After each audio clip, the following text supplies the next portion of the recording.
High snap, play action, Nichols underneath, caught, gets away from one tackler, gets away from two tacklers, down the sidelines, one man to beat, stutter step, getting away to the end zone, number 8, Dylan a touchdown, Bowie. Get Robertson in motion. Craven's back to pass. Goes across the middle. Ghostin holds it in. He's going to go to the touchdown to the house. Cravens to Ghostin. Colt, touchdown. As a tight end, pulls a guard. Barrett finds the hole, follows the pulling guard, cuts outside, bounces outside to the 20, 10, 15, 5. Touchdown, Bowers. Touchdown, Bowie. Out of the stretch. Sky towards left center field. The wind is carrying it. Is it gone? It is! Jackson Irons with a 2-run shot over the left center field fence. He'll plate Wharton, and it's 6-4. There's still an insurance run that is about to get driven in on this base hit. Flores delivers the insurance run.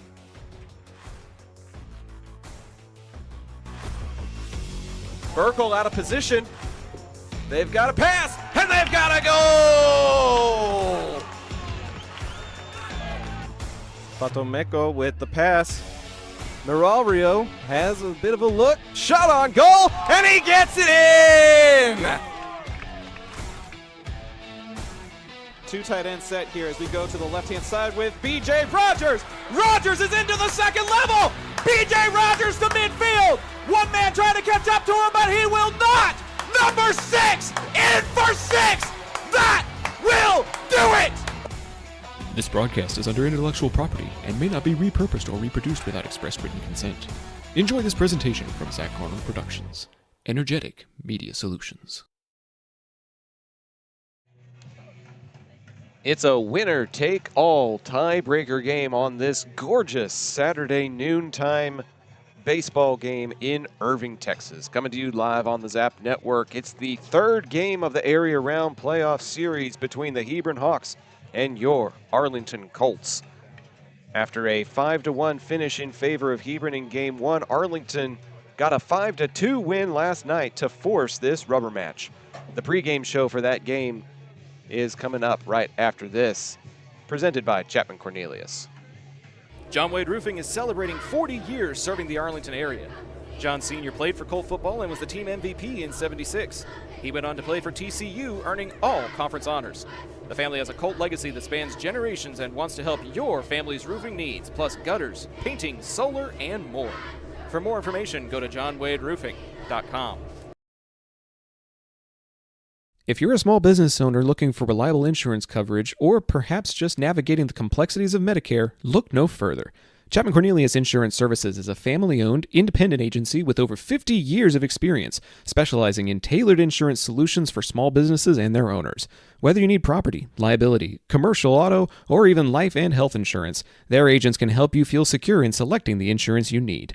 Call April Chapman or Jason Ott today at 817-265-3346. Good morning, everyone, and welcome to the home of the MacArthur Cardinals. Sunny and hardly a cloud in the sky. Temperatures in the mid-70s in what I would describe as just a gorgeous day for baseball.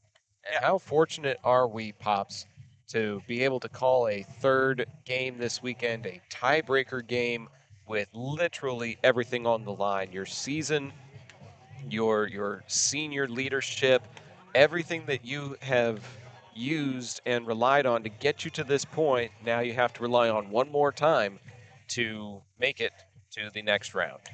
Yeah, it's a real great setup with this series. It's not a one and done, it's a 3-game series. So if you stumble in the first game, you get a second chance.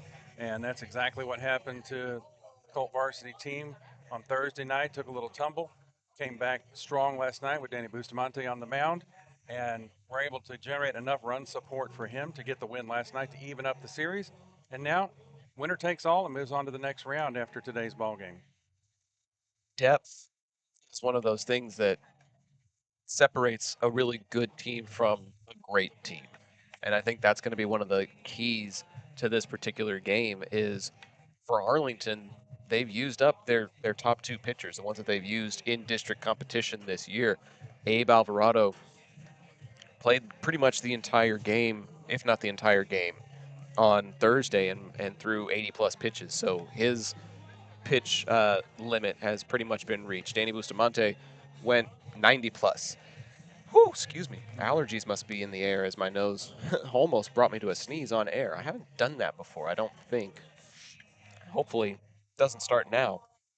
But you've used up your top two arms.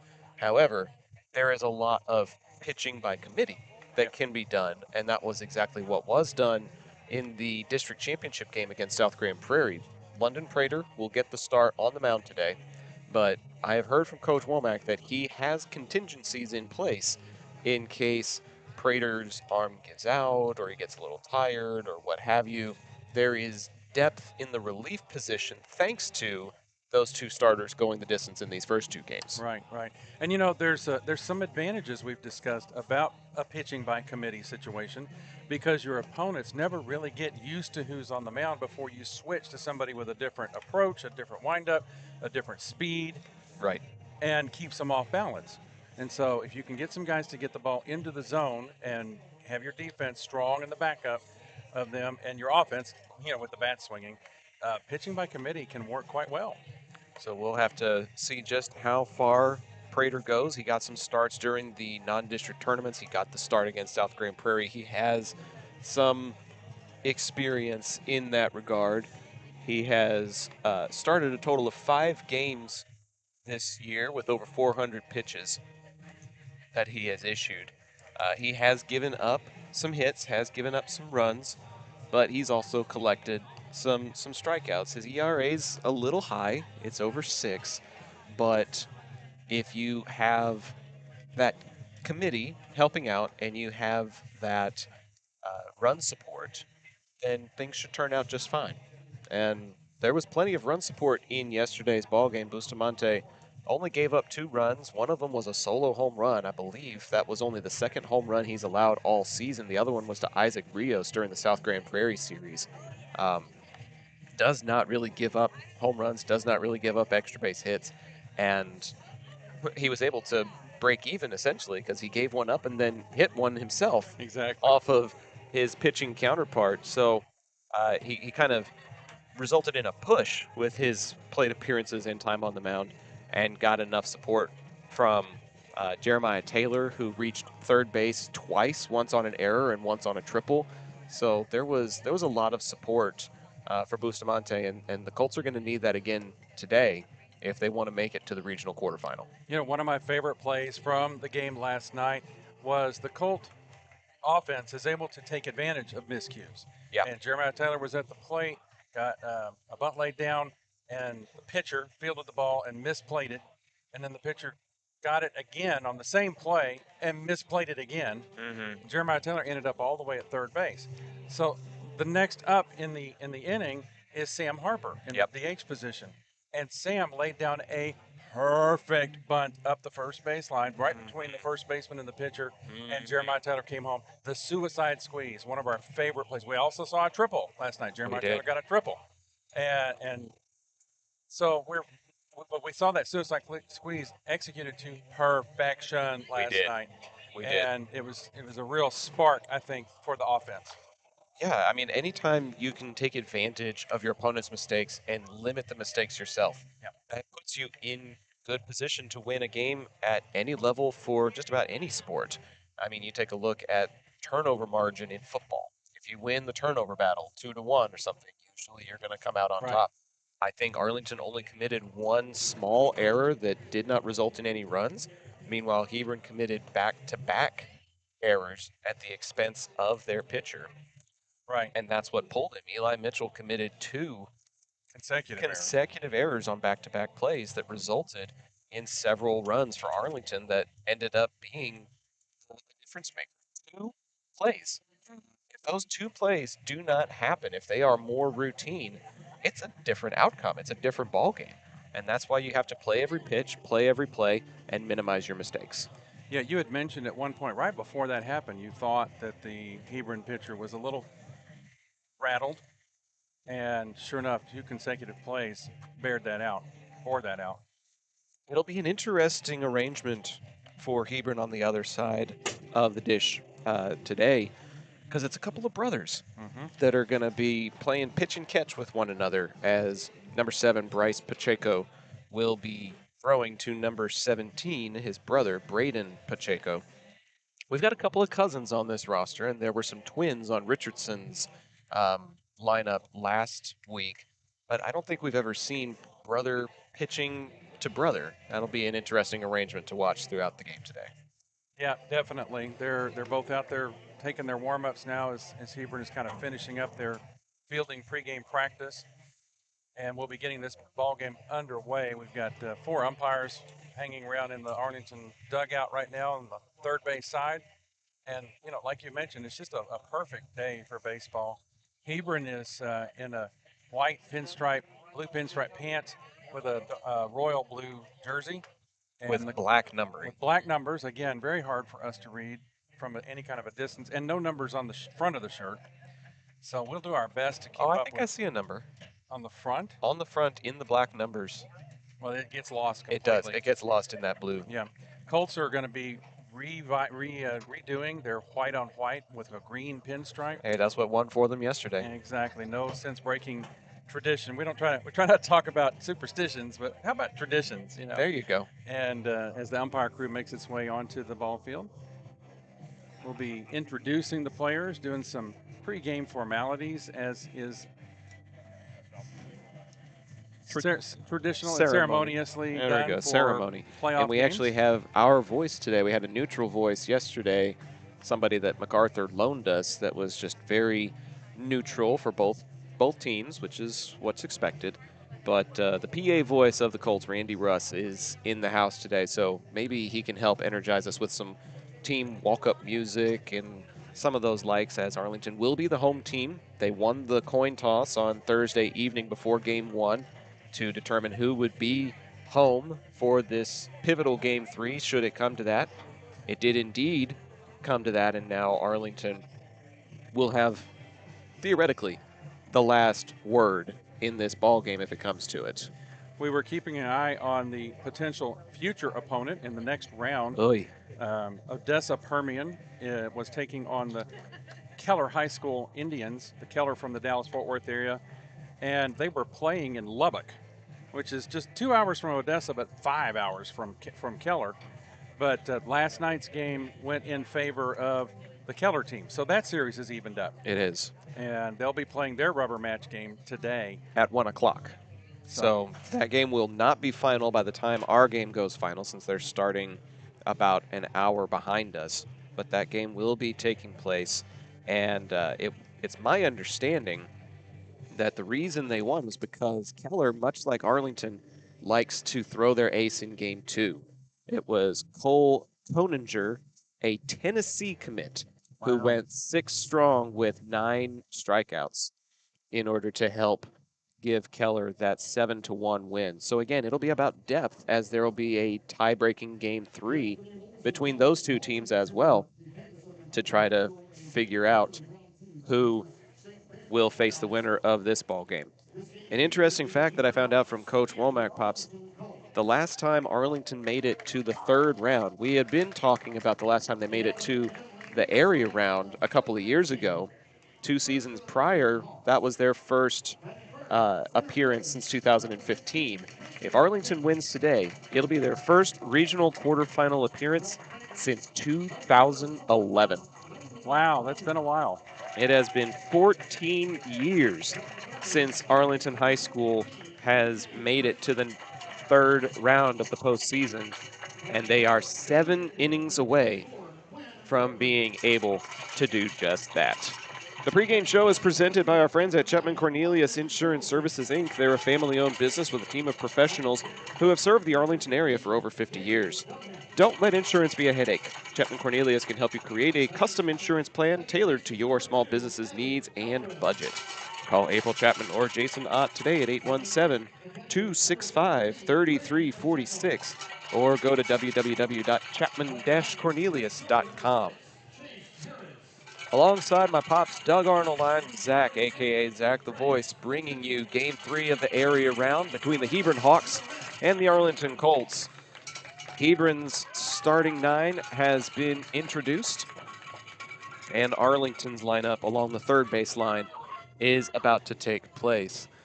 There's probably a 2/3, 1/3 split as far as fan turnout. A lot more Hebron faithful have made the trip down from the Carrollton, Louisville area to Irving. I've noticed historically, Pops, that Arlington fans can be a little slow getting out of bed in the mornings when there's those Saturday ball games. So hopefully, with the service we provide, it might boost our viewership numbers for those that would rather tune in from home this weekend. Yeah, or maybe they're just still on the way, moving a little There bit. is a little bit of construction on MacArthur Boulevard, so it can be a little hard to navigate. I know I was a little groggy this morning when I rolled out to get here. We always get here way before the team, and we leave You way got after here the team. before Coach Braden Williams got here to unlock the gates at MacArthur High School. But I was at the gas station in Arlington fueling up a little bit, and I was so groggy I hit the premium gas button this morning.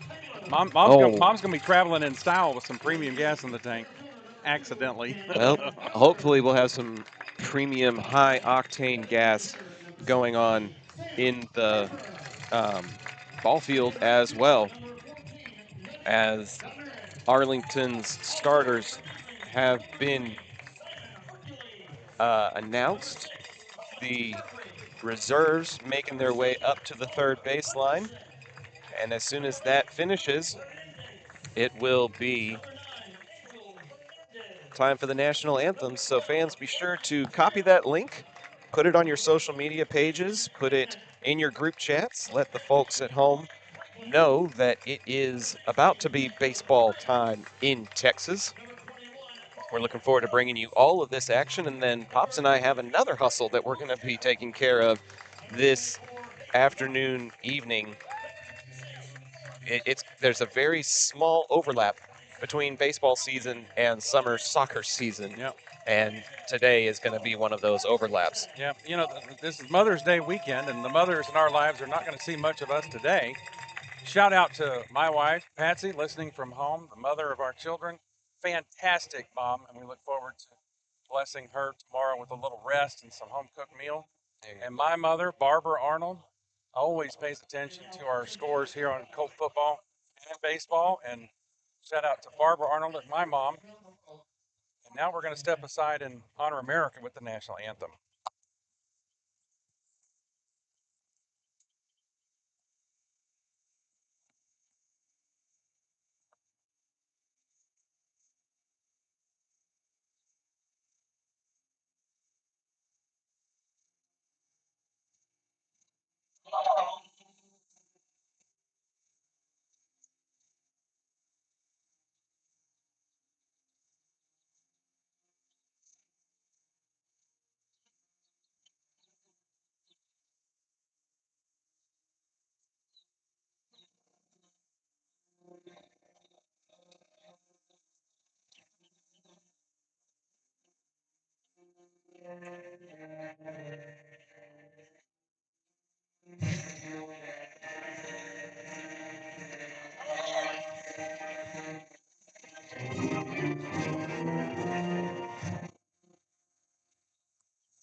It is baseball time in Irving, Texas. Beautiful day, as you mentioned earlier. It's about 73 degrees. Blue skies with just a few white puffballs of clouds scattered around. Bright sunshine. Midday start here. Sun's right overhead. Just a perfect condition. No wind to speak of, so that's not going to be a factor in today's midday ball game. Just a perfect setting for this third round game of the area round playoff. Let's take a look at the defensive alignment for your Arlington Colts, as they will be the home team in this afternoon's ball game. Over at first base, it's Matthew Wynn. Danny Bustamante, the versatile young man on this roster, will get the start at second base. Over at third base, Abe Alvarado. At shortstop, Mason Hensley. Axel Alvarado gets the start in center. Gannon Howard The start in center, Yadir Gamez will play right field for Arlington, as London Prater takes the mound, coming in from right field to start game number 3, and his battery mate will be number 23, Jeremiah Taylor. Starting lineup for the Hebron Hawks, leading off and playing center field, Casey McGinnis. Batting second and playing left field, Landon Bonner. Batting third at third, P.J. Creighton. The DH, Quinn Bergman, bats cleanup. He'll be followed by Austin Nicholson at short. First baseman, Gage Belknap, bats sixth. He'll be followed by Adam Alvarez at second base. Batting eighth, the new catcher, Braden Pacheco. And rounding out the order, the right fielder, Chase Harris. Enter Sandman plays to get London Prater into the right mindset. Got a little Red Bull in my system to get me in the right voice set. Pops has his coffee. Hopefully the rest of you tuning in at home do as well, as we get ready for first pitch at the home of the Cardinals. Mom also joined the chat and gave special greetings to the mothers of bonus children, Millie Robledo and Jennifer Howard. Thank you for loving our children like your own. I do enjoy getting to spend time with my in-laws. I think we're going to be spending some time with them tomorrow to honor her. You always pray for your children to get great spouses, and those two moms did a great job raising their kids. Both the Mrs. Howard and Edna's mom, Millie, did a good job raising their children to be perfect matches for our son and daughter. Happy Mother's Day to all the moms out there, a day in advance. And happy baseball day to all you fans of the Diamond. McGinnis digs into the right-handed batter's box. The right-handed Prater is ready. First pitch, 12:03 p.m. is high for ball one, and we are underway in Irving. Got Holly tuning in the chat saying, let's get this win today. Hey there, graduate Holly. Prater again delivers too high, taps his chest and says, that's my bad. Not quite putting it where Jeremiah Taylor's asking him to. And it's 2-0 to McGinnis, who was 1 for 4 at the plate last evening in game 2. And the 2-0 finds that low and away corner that was so popular last night, Pops. It's 2-1. Yeah, the one thing you ask from a home plate umpire is consistency, and he consistently called that low right corner last night a strike for both sides. Ball 3 is issued too low, just below the knees of the center fielder McGinnis. And he's got a hitter's count to lead off the top of the first.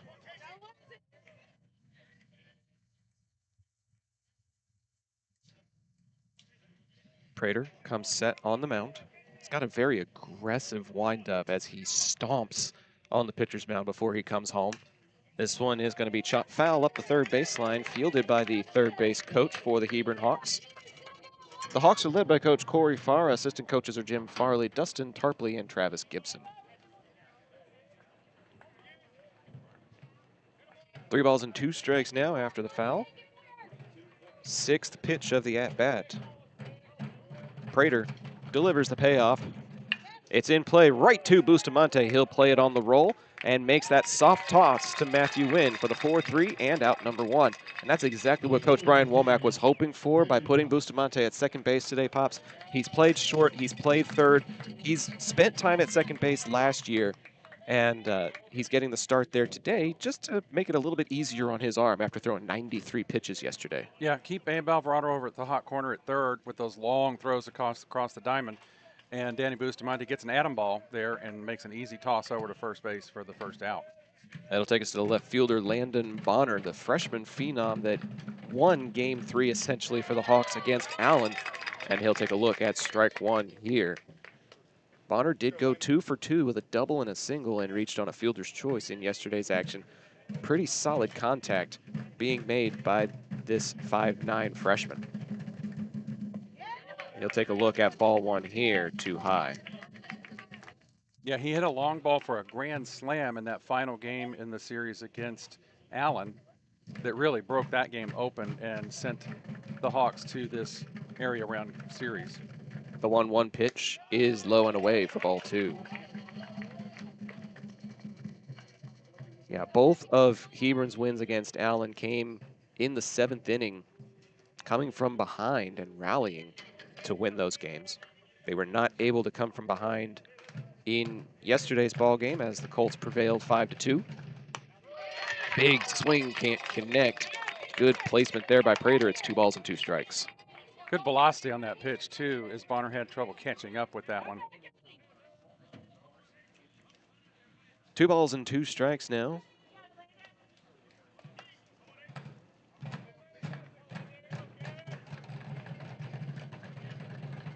Prater finally decides on the pitch and comes home, and it'll get sawed off of the wrists and fouled into the backstop. It'll stay 2-2.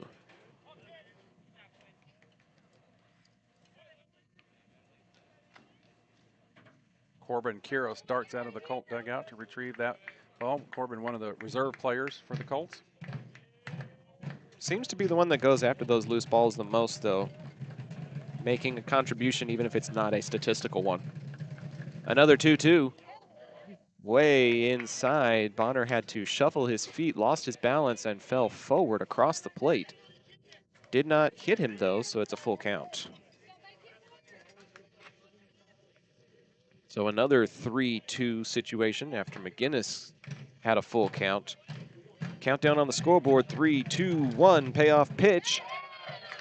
And it's just a bit low. Bonner draws the base on balls. Taylor thought that one was in there and stood up ready to throw the ball around the horn for the strikeout, but the home plate umpire thought differently. That'll take us to the third baseman, P.J. Creighton, with 1 on and 1 out.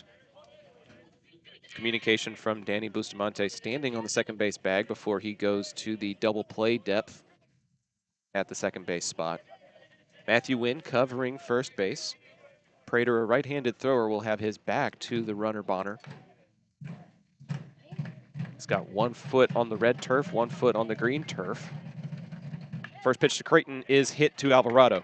5, 4, Busta gets the double play! It was a hard throw from Alvarado to Bustamante, a one-hop from second to first, and the Colts get the 5-4-3 double play to end the top half of the first. We're headed to the bottom of the first inning here in Game 3. Hebron nothing, the Colts coming up to the plate. This is playoff high school baseball on Zap, presented by John Wade Roofing. We'll be right back. Taqueria Taco Express is now the official taqueria of Zach Arnold Productions. They feature 3 convenient locations, including 2 in Arlington and the original site on the Grand Prairie border at I-20 in Great Southwest. Their Taco Tuesday special includes 5 tacos and an agua fresca for just $10. Made from scratch with authentic recipes, you can place single or bulk orders online by going to taqueriatacoexpress.com.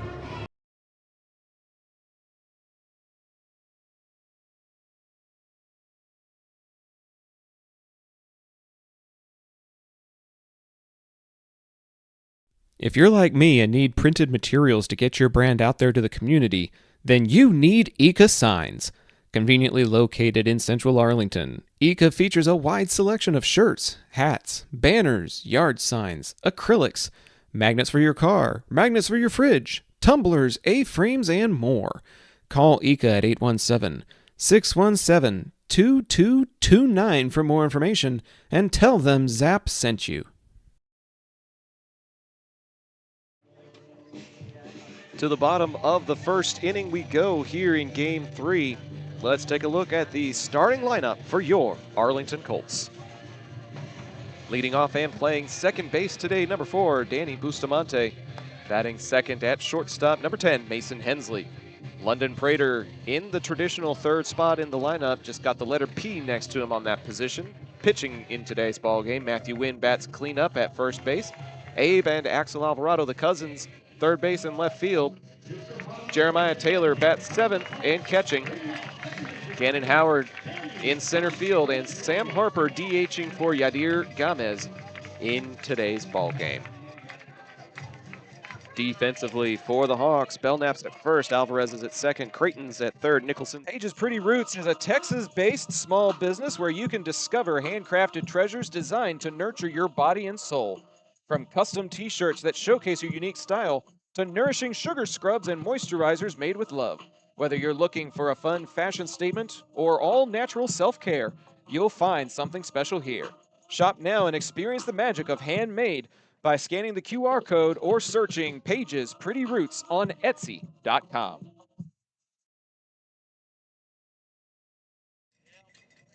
I didn't go to. Apologies for the technical mishap there. Danny Bustamante led things off and struck out swinging on 3 pitches to Bryce Pacheco. And it'll be Mason Hensley aboard with 1 out.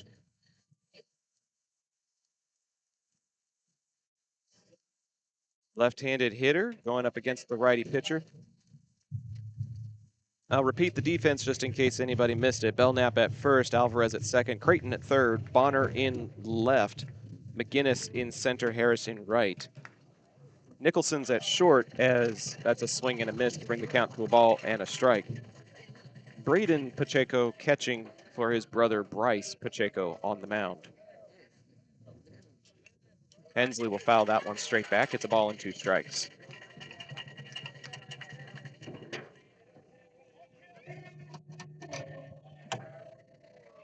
Gomez gets the start in right field, will be DH 4 by Harper. As the 1-2 gets delivered to Hensley, low and away for ball 2. Very high pitch that goes over the head of the 6'2 Bryce. Braden threw that way over his brother's head, which is a tough thing to do. He's 6'2", 170. Yeah, Pacheco's all arms and legs out there on the mound. Tall drink of water. 2-2 to Hensley on the way. And Mason has worked it all the way back full. He was behind in the count, and it is now 3-2. 3 balls, 2 strikes, 1 out. Countdown on the scoreboard. Bryce turns and fires. Swing and a miss. Back-to-back strikeouts to start the ball game for Bryce Pacheco. Gets Hensley swinging. And now it'll be pitcher versus pitcher.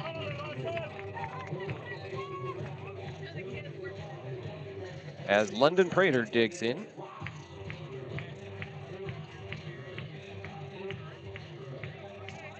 .6'2", 200-pound Prater against the 6'2", 170 Bryce Pacheco.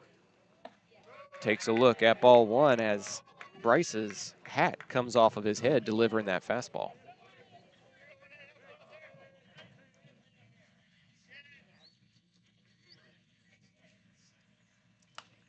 This one's going to go off the end of the bat and go foul. That's a ball and a strike.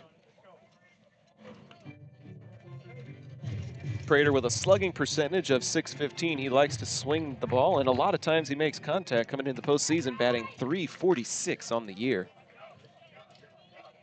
Got a couple of home runs and a triple. And he'll send that one over the fence towards the parking lot. Into the bullpen. Not quite as many cars along that part of the parking lot as there were last night. There was a lot of contact that happened over there last night and the night before. It's a ball and 2 strikes to Prater, trying to keep the inning going.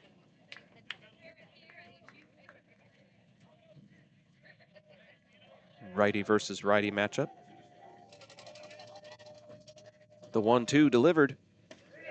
And he catches the outside corner and strikes out the side in order. 1, 2, 3. A message being sent by the Pacheco brothers as we are through 1 complete here at MacArthur. Stick around, there's still a lot more baseball left to be played. It's the playoffs on Zap, presented by John Wade Roofing. We'll be right back after this. Hey, this is John Wade Jr., Colt Football 97, class of 98.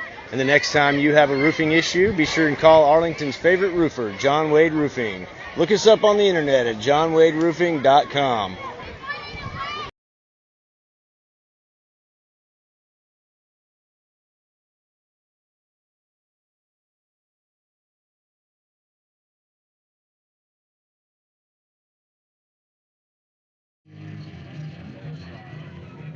To the top of the second we go. London Prater coming back out, trying to get a better perspective of what the umpire's strike zone is after he was caught looking in his plate appearance that ended the Arlington half of the first. The double play did send Hebron down in order in a rather unconventional way, though. P.J. Creighton grounded out into the 5-4-3. So that'll take us to the designated hitter, Quinn Bergman. And he'll be followed by Austin Nicholson, the shortstop, and the first baseman, Gage Belknap. Donna Nipper tuning in from Mississippi, as she so regularly does. Thank you for your support of Zap and Colt Baseball. Born on the Bayou Sports. I believe that's Tim tuning in to today's broadcast, saying that we sound great. I feel like I'm a little nasally because of the congestion that I had. Nearly sneezed during the pregame show, was sniffly a little bit on the drive in. Must be something in the air, but it's only going to get warmer from what I saw. The forecast was putting temperatures the rest of the week into the 90s.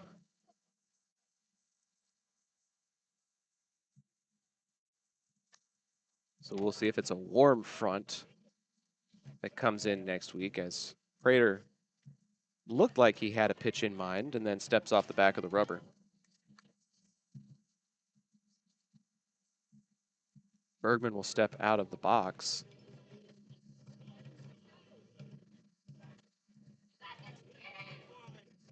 He'll finally dig back in as Prater returns to the rubber. Taylor sets up and Prater turns and fires. First pitch swinging, it'll get lined right to the third base dugout. Luckily, there's that fence there to protect the players. And it'll be fouled off for an 0-1 count.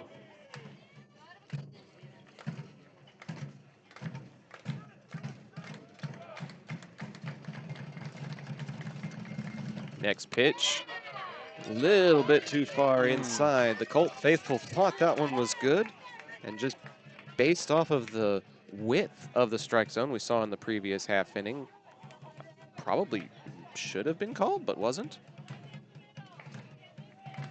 I'll have to wait and see if it's only the outside quadrant that gets the most calls. That one was inside. Slow roller towards Bustamante, fields it on the third hop and gets it to win in time for another 4-3 putout. So far, that new defensive alignment working for Arlington, as it's 4 up, 4 down for Austin Nicholson.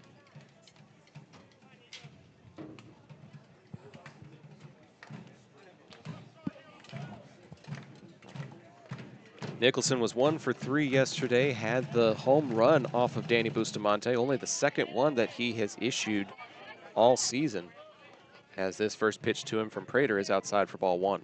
This umpire seems to have a very tight strike zone this afternoon, Zach. Taylor squares up, and the 1-0 is a bit away. That's ball 2.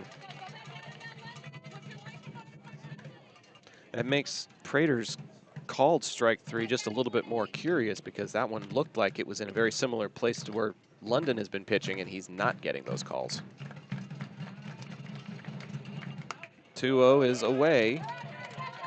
3-0 the count now to Nicholson.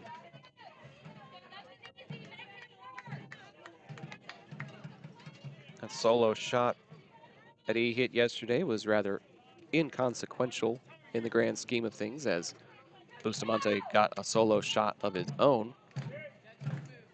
En route to the 5-2 win. And it's a 4-pitch walk to Nicholson. Second one issued by Prater early on in this ball game.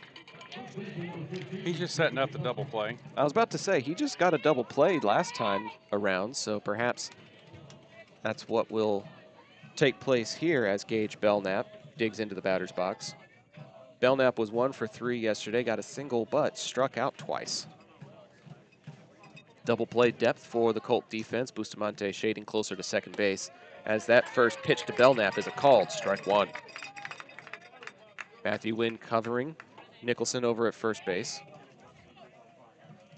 If you're familiar with the way Gopher Park looks in Grand Prairie, it's a very similar layout here at MacArthur, with just a little bit of red turf around each one of the 3 bases. Sharply hit. That one's a fair ball past the dive of the hot corner. Abe Alvarado can't get it. It's going all the way to the wall. Axel plays it on the carom, and here comes the runner. Nothing will be done about it as Belknap gets the hot shot down the left field line for an RBI double, and the Hawks strike first in Game 3. Abe Alvarado had no chance at that extremely hardly hit ball down the third baseline. It went about a foot inside the bag and went all the way to that coffin corner. Just a good piece of swinging there by Belknap. Plates Nicholson all the way from first, and now a man in scoring position with 1 out for the second baseman, Adam Alvarez. Alvarez quite a bit shorter in stature compared to Belknap. It's quite a contrast. As Prater calls time and asks for JT to come out to the mound to discuss pitches, placement, defense behind him, as Hensley comes up from shortstop to share a few words with the first baseman who is checking in at the second base bag. Alvarez about a pace outside of the left-handed batter's box as JT returns to his catcher's crouch. Prater still off of the plate and now assumes position as Belknap leads off of second about shortstop's length. Prater will look at him and come home. Swing and a miss for strike 1. Matty Wynn's crouching slightly up that first baseline, a little bit in front of the first base bag, just in case Alvarez wants to try a bunt attempt here to move that man over with only 1 out. Prater agrees on the pitch. Glove to his waist and comes home just a bit outside. That's ball 1.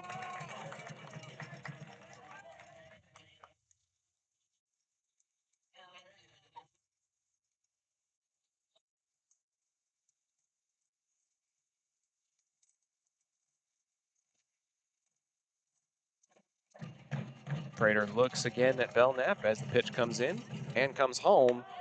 Tried a curveball, and you could see him pop flailing his hand a little bit. That release point was not what he wanted.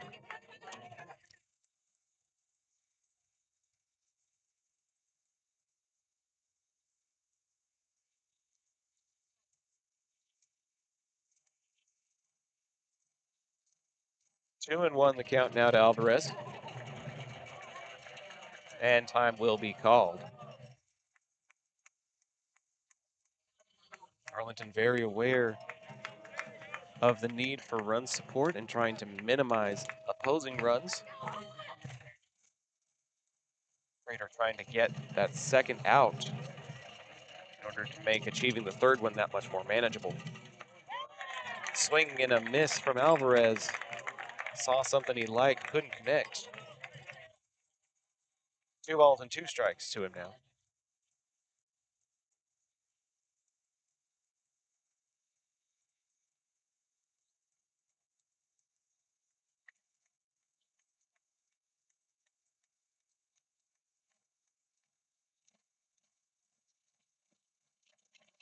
Pitch call comes in as Prater delivers the 2-2. That one's headed for center field. Gannon Howard charging and making the grab. The throw to second is in time. They got the double play. Gannon Howard diving belly first, gets the relay, and gets another double play to get them out of the inning. What a defensive jam out there in center field by Gannon Howard, and we're headed to the bottom of the second with just a 1-run deficit. Way to minimize the damage by Gannon the Cannon, and we're headed to the bottom of the second. It's just a 1-0 game. Playoff high school baseball on Zap, presented by John Wade Roofing. We'll be back right after this. Hey Arlington residents, if you're like me and tired of rising insurance rates, then it's time to make the switch to Chapman Cornelius Insurance Services. Since 1984, they've been your trusted local insurance experts, offering competitive quotes for all your needs. Auto, homeowners, umbrella, renters, boats, and even classic cars. Why settle for less when you can get the best? Compare coverages today and see how much you can save by visiting chapman-cornelius.com. Chapman Cornelius, your local insurance partner since 1984. Taquería Taco Express es la taquería oficial de Zach Arnold Productions. Extraordinaria y auténtica comida mexicana, aquí encontrarás el mejor menú para el paladar más exigente. Puedes visitarlos en una de sus 3 sucursales ubicadas en Arlington y en Green Prairie. No te pierdas de su grandioso especial todos los martes, Taco Tuesday, de 5 tacos y un agua fresca por solo $10. Para encontrarnos o hacer un pedido, visítalos a su página web taqueriatacoexpress.com.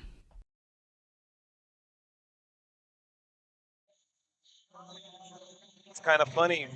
We mentioned that walk that was issued by Prater, and even though a run ended up scoring, Arlington's defense still got the double play you predicted, Pops.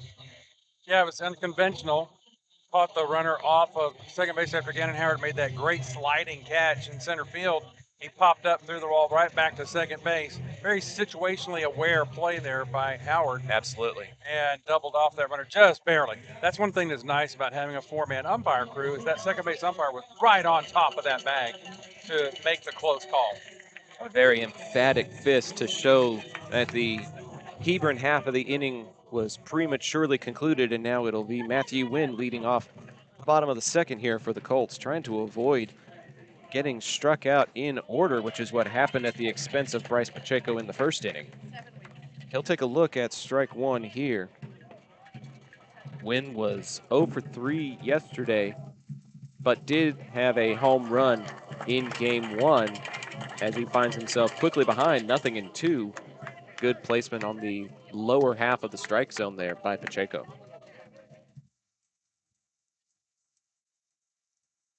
That one is way away off of the glove of Braden Pacheco and goes to the backstop. Abe Alvarado retrieves it and will bring it to the umpire when his at-bat comes around. Ball and 2 strikes, next pitch. Wynn puts this one in play, headed for the first baseline, shallow right field. In foul territory, Belknap will record out number 1.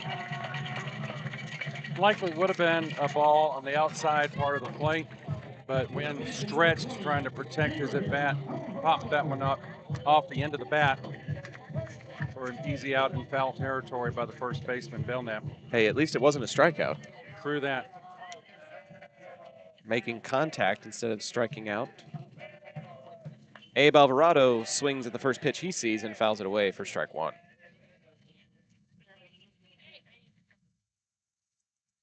One to nothing early in this ball game.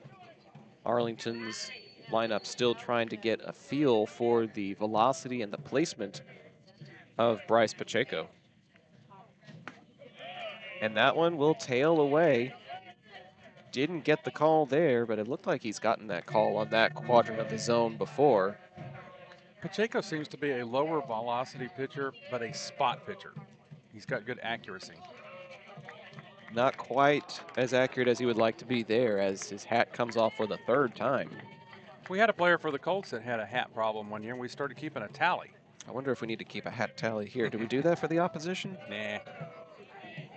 2-1 to AB, now 3-1 as the slider goes opposite corner from his right-handed batter's box. 3-1. See, the announcer's jinx works in reverse. It goes a reverse. The reverse the other team. I just said what a good spot pitcher Pacheco is, and he can't hit the zone now. The 3-1 to AB. Ball 4. Alvarado will go up the first baseline. First base runner of the ball game for Arlington comes on the free pass. And it'll take us to Axel Alvarado, who reached safely in all 3 plate appearances yesterday. 2 for 2 with a couple of singles, and then reached on a fielder's choice, scored 2 of Arlington's 5 runs. Very productive day at the plate and on the base paths for Axel yesterday. Bryce Pacheco having to pitch out of the stretch now. And Braden tried to frame that, but the umpire's not having it. It's ball 1. Arlington dugout's alive with the tomahawk chop in that third base dugout. Finally got something to cheer about as ball 2 is issued away from Bryce. It's also worth mentioning that he's a righty pitcher, and the tomahawk from that third base dugout is in his peripheral vision. A little bit of gamesmanship there, possibly, as this one's roped down the right field line. That's a base hit. Harris is going to pick it up and throw across the diamond. The slide by Alvarado. He is safe at third. Runners on the corners now for the Colts as both Alvarados get aboard. Axel Alvarado's bat is alive right now, and that'll bring a visit from the coach to talk to Bryce Pacheco. With the game being as important as it is, base hits and runs are at an absolute premium, and you can't risk leaving your pitcher out there for too long. That's exactly what Allen did against these Hawks in the 7th inning last week. They left their starting pitcher out there for about 2 or 3 batters too long, and the Hawks mounted a 7-run 7th inning in order to win 8-2. Meeting has concluded as Jeremiah Taylor digs into the batter's box with runners on the corners and 1 out. Alvarado at first and third, AB at third, Axel at first. Double play depth for the middle infield as JT pops this one up in the air. And Nicholson will record out number 2 on the F6. First pitch swinging, and they got him to pop up. Got that runner 90 feet away. Need a clutch hit here to even this game up. Gannon Howard digging in the 8th spot. Batting .254 on the year with 8 singles, 4 doubles, 3 triples, a home run. Takes a look at strike 1 here as Axel will run down to second base. Braden Pacheco thought about throwing, but saw out of the corner of his eye that Abe Alvarado was coming up the baseline and was going to try to come home if they tried to catch him stealing. So there's 2 men in scoring position now, and strike 1 at the plate.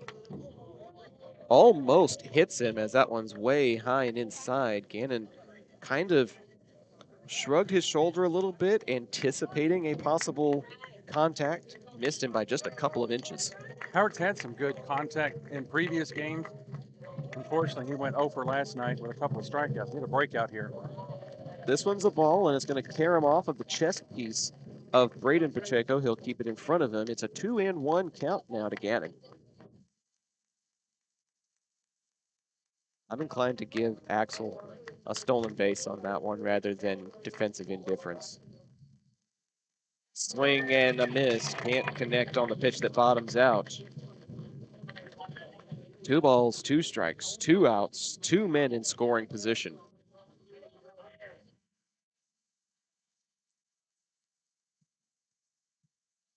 Two for number 2. Next pitch. Swing and a miss, and Howard is retired. Arlington's threat is abated as they leave 2 men stranded in scoring position. We're headed to the 3rd inning, and all 3rd innings are presented by our friends at Eka Signs. They're located in the heart of Arlington and offer same-day production on certain rush orders while offering a wide catalog of custom print materials. Call 817-617-2229 to find out how Eka Signs can help your brand's visibility. Pops will be bringing us the 3rd inning when we come back with high school baseball on Zap, presented by John Wade Roofing. Pools in Texas need servicing all year long.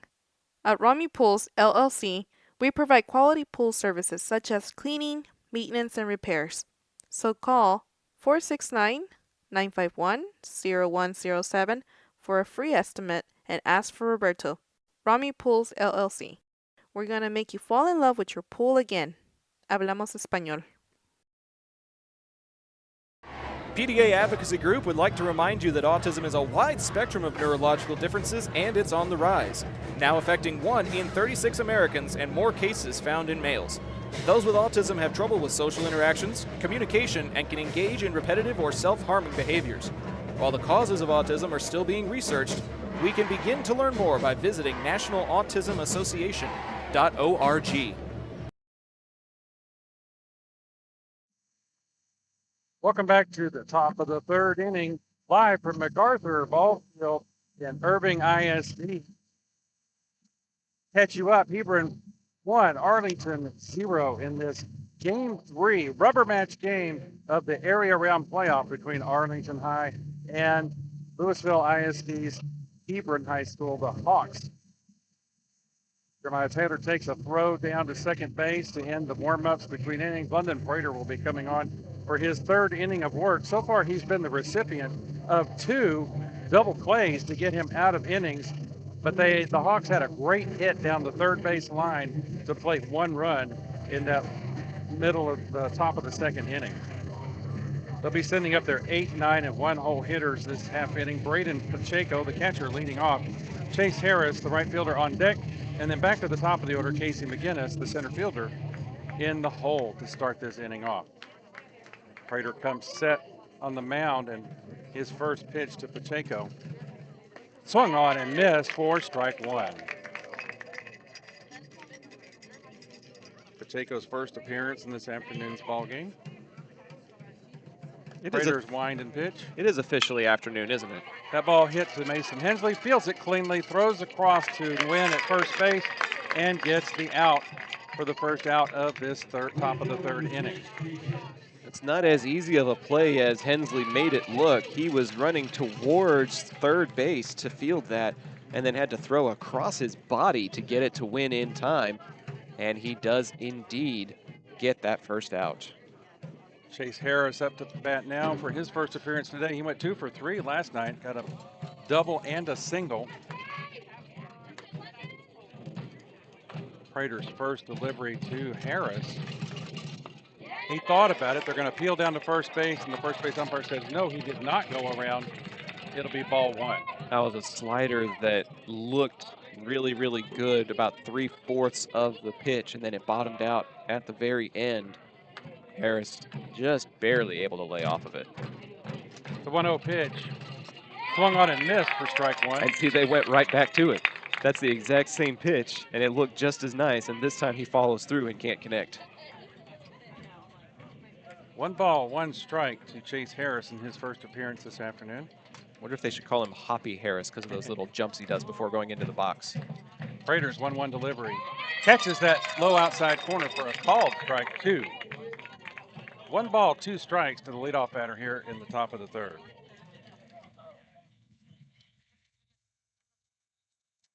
Prater gets the pitch he wants from Taylor behind the plate. Comes set. And the 2-1 delivery. Swung on and hit right to Abe Alvarado, who snagged it midair, waist high, and secures the second out of the inning. And that's why he plays the hot corner, because even if somebody like Belknap can get one that's a sharply hit ball that's really, really low down that line, if you've got one that is between knee and waist high and just within a step or two of AB, you know he's going to reel that one in. Top of the order, McGinnis, first pitch to him. Swung on and hit right to shortstop, but just out of the reach of Mason Hensley and into left field. Axel Alvarado will field it back in, and it's a single for Casey McGinnis. That was another sharply hit ball. Solid contact. Hensley was slightly out of position, but he really had to go over and really, really extend to even try to get a piece of that one. That's going to be a clean base hit and put 1 aboard for Bonner. Bonner drew a walk his first time up this afternoon. Up there with 2 outs. First pitch to him is low for ball 1. Bonner left-handed batting left fielder.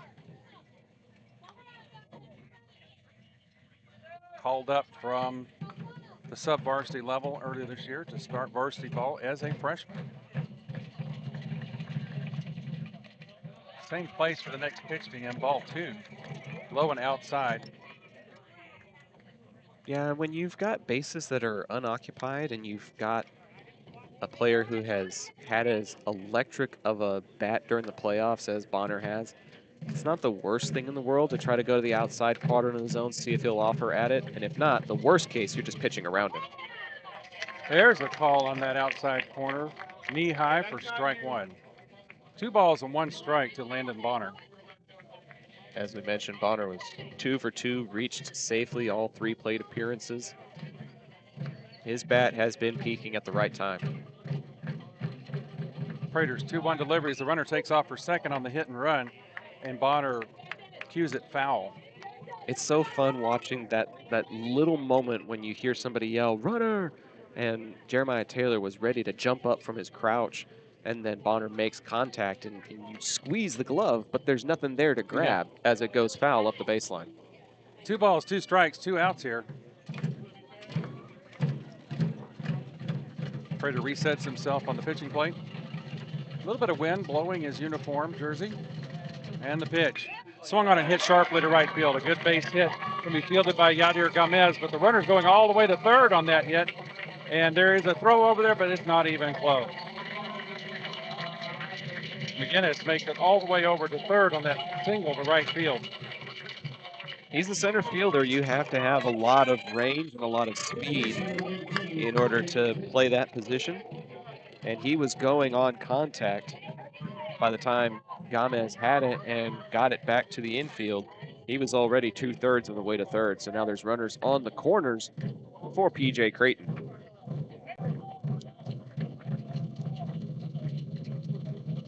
First pitch to Creighton, high and outside for ball 1. McGinnis getting a good lead off third over there, not being held on by Alvarado. Matthew Wynn is holding Bonner close at first. Timeout called. And that's Coach Womack. It is. That's rather uncharacteristic. You don't really see Womack come out before Coach Crosno. You have to wonder if it has to do with something physical. Is there a physical ailment going on with Prater? Because he was swiping his hand a little bit during the previous inning. There was one particular curveball that never broke, and he was shaking his hand after that, and Prater's done. He's got a short leash, and you don't want to give up a second run. And so London Prater is done after just 2 2/3 innings. No strikeouts, 1 run allowed. That signal from Coach Womack is the sign of a pitching change. Zach, the signal from the coach is a pitching change. Next time you need signs, banners, printed shirts, or other print materials, Ika Signs is the local printer to call. 817-617-2229 is the number. And tell them Zap sent you. In-game pitching, mid-inning pitching change brought to you by Ika Signs. We'll be right back with the new pitcher. Taqueria Taco Express is now the official taqueria of Zach Arnold Productions. They feature 3 convenient locations, including 2 in Arlington and the original site on the Grand Prairie border at I-20 in Great Southwest. Their Taco Tuesday special includes 5 tacos and an agua fresca for just $10. Made from scratch with authentic recipes, you can place single or bulk orders online by going to taqueriatacoexpress.com.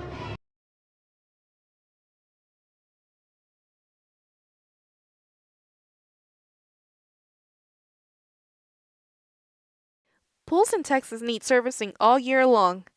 At Rami Pools, LLC, we provide quality pool services such as cleaning, maintenance, and repairs. So call 469-951-0107 for a free estimate and ask for Roberto. Rami Pools, LLC. We're going to make you fall in love with your pool again. Hablamos español.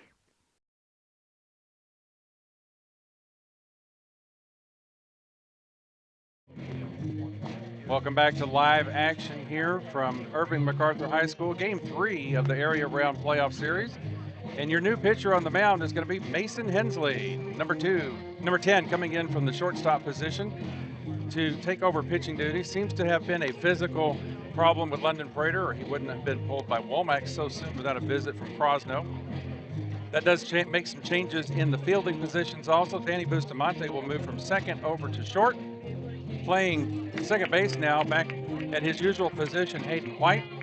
And taking place in right field, replacing Yadier Gamez, London Prater, the starting pitcher, has moved out to right field. So it's not a debilitating injury. It's just one that's keeping him from pitching at his optimal level. Hensley inherits a 1-0 count to the third baseman, P.J. Creighton, trying to get that third out to keep it a one-run ball game. Reset the field for you. Runner at third base in Casey McGinnis, runner at first base in Bonner. And like you said, Creighton at plate with 1-0 count. 2 outs in the inning. First pitch from Mason Hensley is a called strike 1.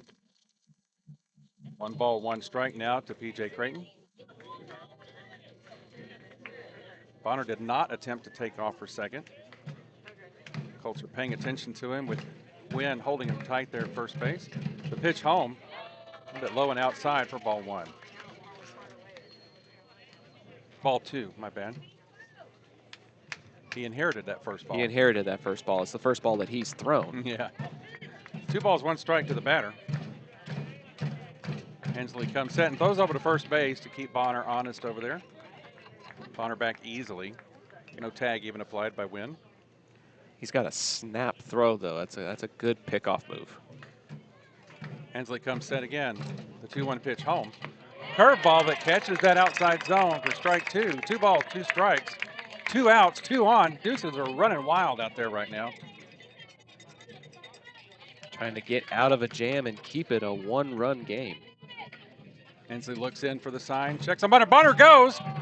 Steps off, and now they're going to have him in a rundown. Watch the runner at third, though. He's staying close. He's staying close. They're going to tag him out. He's out, and he comes home with the pitch. Jeremiah Taylor fading away, and they're going to score. They said that the tag on Bonner was unsuccessful. Womack's got to have a discussion with the officials. They said that Wynn's tag was unsuccessful, and then they come home, and McGinnis scores at third. It was a rundown. Some of McGinnis's paraphernalia is lying on the line between first and second base, and Womack's going to say that's proof that they tagged him and knocked that glove out of his back pocket.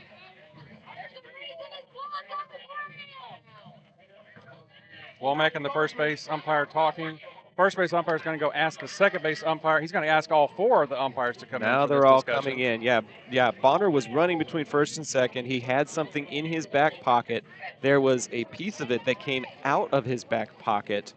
And unless you're like playing chicken or playing keep away, there's no way that comes out of the back pocket unless there's forcible contact that removes it. So there was a throw down by Jeremiah Taylor to Hayden White. Hayden White was chasing him back to first while watching the runner at third. He tossed it to Matthew Wynn, who gave chase to Bonner from first to second. When he made the sweeping tag, he finished the sweep and threw home anyways, even though it would have been the third out. Yeah, that should have been the third out, and the runner had not scored. And the runner had not scored at the point of the tag, and they're saying safe.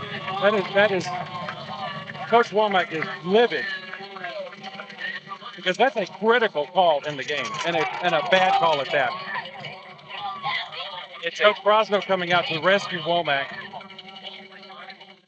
Womack is as fired up as we have seen him all playoffs. A 4-person crew, and you still can't blow the call. You still can't make the call like that. Womack chewing on the third base umpires. He stalks back to the dugout. Third base must be the crew chief. I rearranged everything. The count still at the plate, 2 balls and 2 strikes.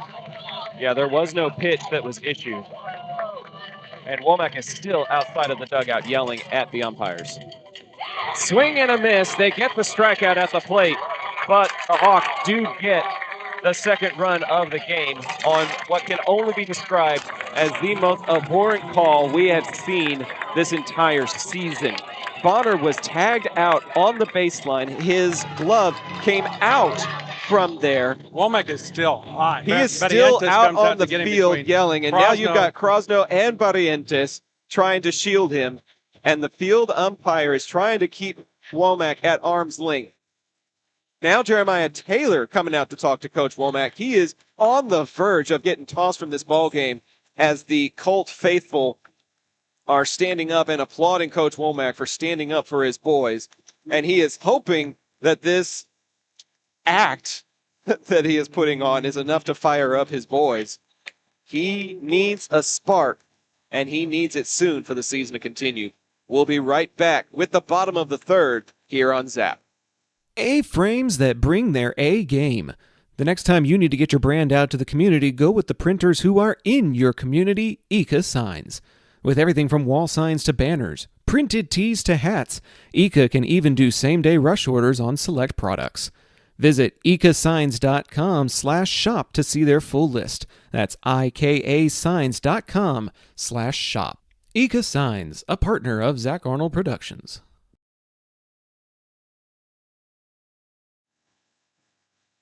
Welcome back to the Colts half of the third inning. After quite a bit of fireworks, a missed call by the four-man umpire crew, as Bonner should have been called out on the tag, but the first base umpire ruled it a missed tag. But Bonner's equipment was lying on the ground, knocked out by the sweeping tag. And the four-man crew said he was safe at second base. A run scored from third, and Coach Womack just blew up. Well, that is his right, especially with the game and the season on the line, as Sam Harper digs in to take a look at ball one to lead off the bottom of the third. 8-9-1 in the lineup. Second pitch to Harper is laced down the left field side, but foul. Count runs to 1-1 strike. To the leadoff hitter here in the bottom of the third, Sam Harper. Danny Bustamante on deck, Mason Hensley in the hole. 1-1 pitch to Sam. Low and over the plate for a called strike two. 1-2 strikes to the leadoff hitter facing Bryce Pacheco for his third inning of work. Inside pitch is swung down and hit down the left field line, foul. Harper stays alive at 1-2 strikes.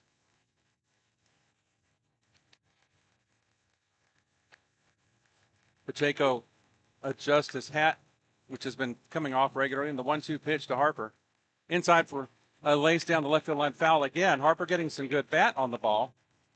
It's not quite going in play. Just needs to straighten it up a little bit, and he'd have a base hit. The length he's getting on the drives. Pacheco mounts the pitching plate. The 1-2 delivery. Fouled at the plate. Stays alive. Umpire is calling for somebody out of the dugout? No. Not sure what that signal was. He needs more baseball. He needs more baseballs. That's what it was. Arlington's the home team. They're responsible for providing game balls. Count remains 1-2 strikes here to the leadoff hitter, Sam Harper. The delivery from Pacheco. Low for ball two. Good eye by Harper. Just barely bottomed out at the last second. 2 strikes. The wind and the delivery. Catches that outside corner for strike three. Disagree. That'll take us back to the top of the order, Danny Bustamante. A strikeout victim his first time up against Pacheco.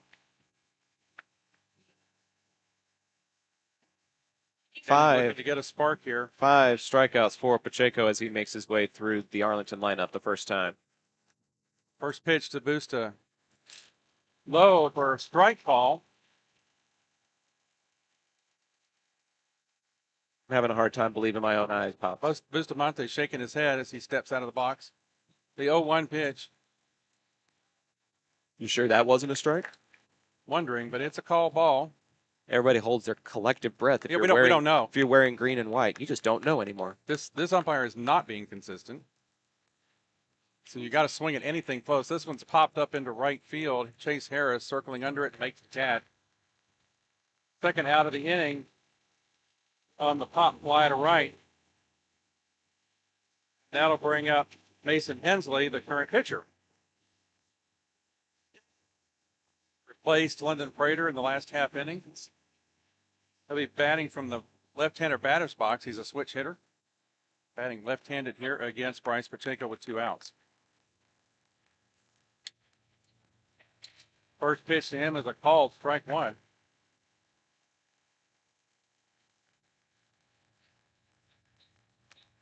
Next delivery, swung on and missed for strike two.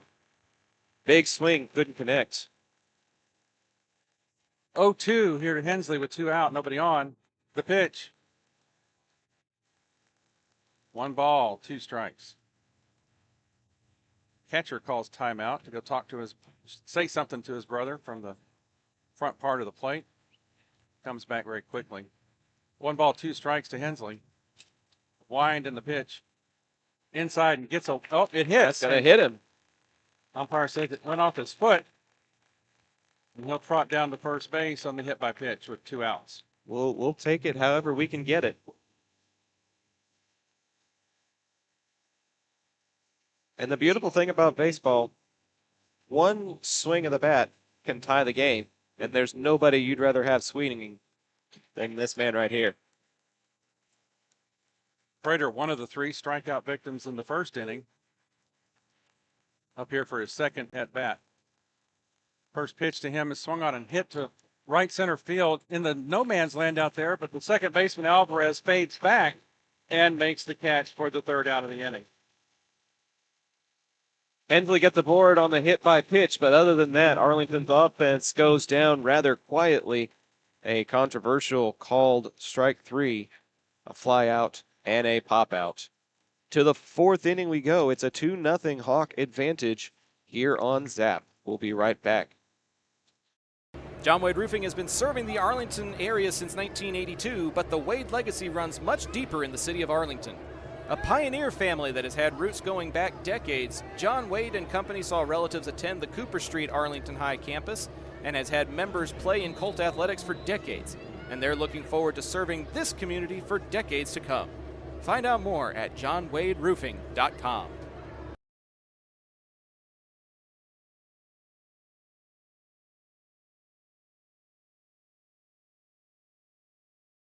Looking for the most unique gift for your student or athlete? Local Legends Figures has you covered. The custom 6-inch figures are designed with you and your legend in mind. They even immortalize yours truly with a custom, never-before-used model to create a Zach the Voice figure for my 30th birthday. Huge thanks to our friends at Local Legends Figures. See pricing and place orders at locallegendsfigures.com.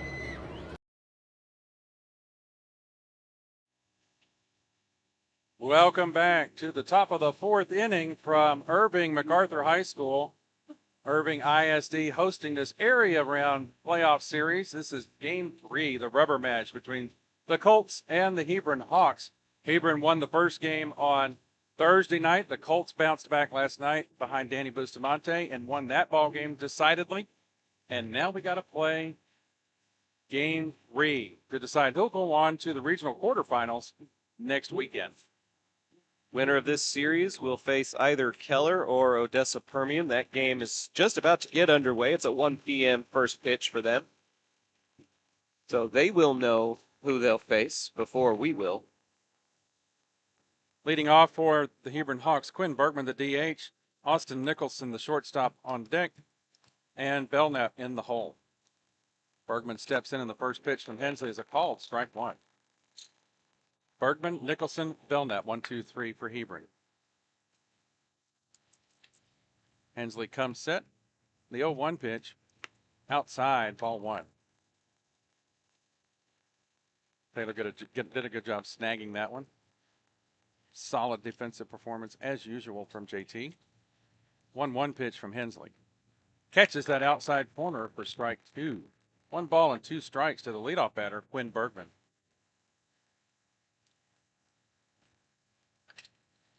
Hensley comes set in the 1-2 delivery. Swung on and tapped foul to the right side towards the on deck circle.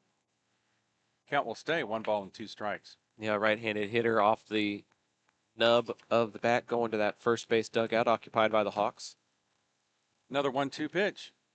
Low for ball 2. Taylor had to do his hockey goalie impression there, block that one and keep it in front of him. Count runs to 2 balls and 2 strikes. The pitch from Hensley. Inside. Bergman had to really duck to get out of the way of that one. He had to squat to Jeremiah Taylor's height to avoid getting hit on the shoulder. Hanging in there, though. Count runs full now, 3 balls and 2 strikes. Payoff pitch from Hensley. Swung on and missed on a pitch that was way outside. Got him fishing for a strikeout to start the inning off. I saw that pitch tailing away, and I was worried it was going to be ball 4. I'm genuinely surprised that Bergman offered it that. But I'm not going to complain, as it's out number 1. That'll bring up the left-handed batting Austin Nicholson, the shortstop. First pitch to him is, I was ready to say one thing, but it turns out to be a ball. 1 ball, no strikes. 1 out here early in the top of the 4th. Hensley looks in for the pitch call. Comes set in the 1-0 pitch. Swung on and missed. Count evens at 1 ball and 1 strike.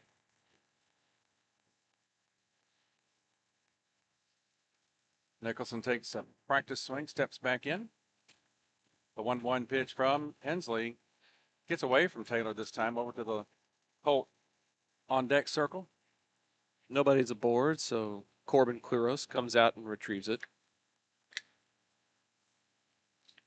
Brief time by JT and Hensley discussing signals and pitch placement, as that one probably was not where JT anticipated it would be.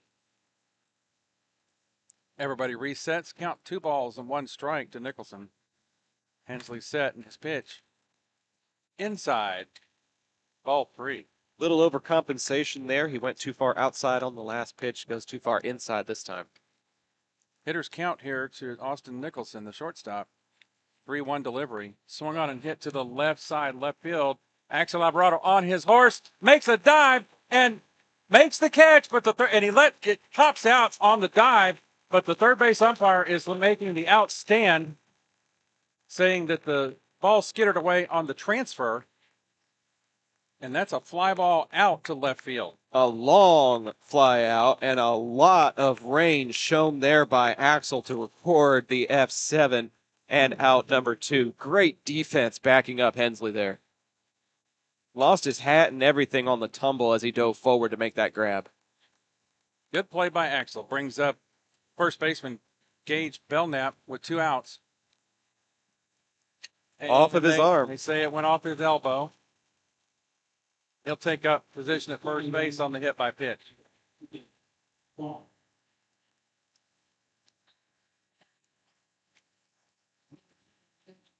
That'll bring up second baseman Adam Alvarez for his second at bat this afternoon.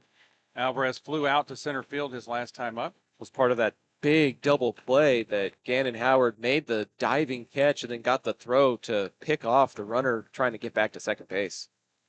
First pitch to him is on that low inside corner for call, strike 1. Matthew Wynn holding the runner Belknap close at first base. Enzo will keep an eye on him. Focus on that batter and Alvarez. The 0-1 pitch. Swung on and hit to the gap. Danny White now makes the play. Good range for White.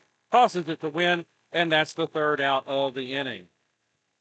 So the 4-3 put out ends the Hawks' half of the inning. We'll take a break and go visit our sponsors here. The middle of the 4th inning brings us to the 4th inning stretch. 4th inning stretch is presented by Taqueria Taco Express, featuring a wide, authentic menu. Taco Express can solve any Mexican food craving.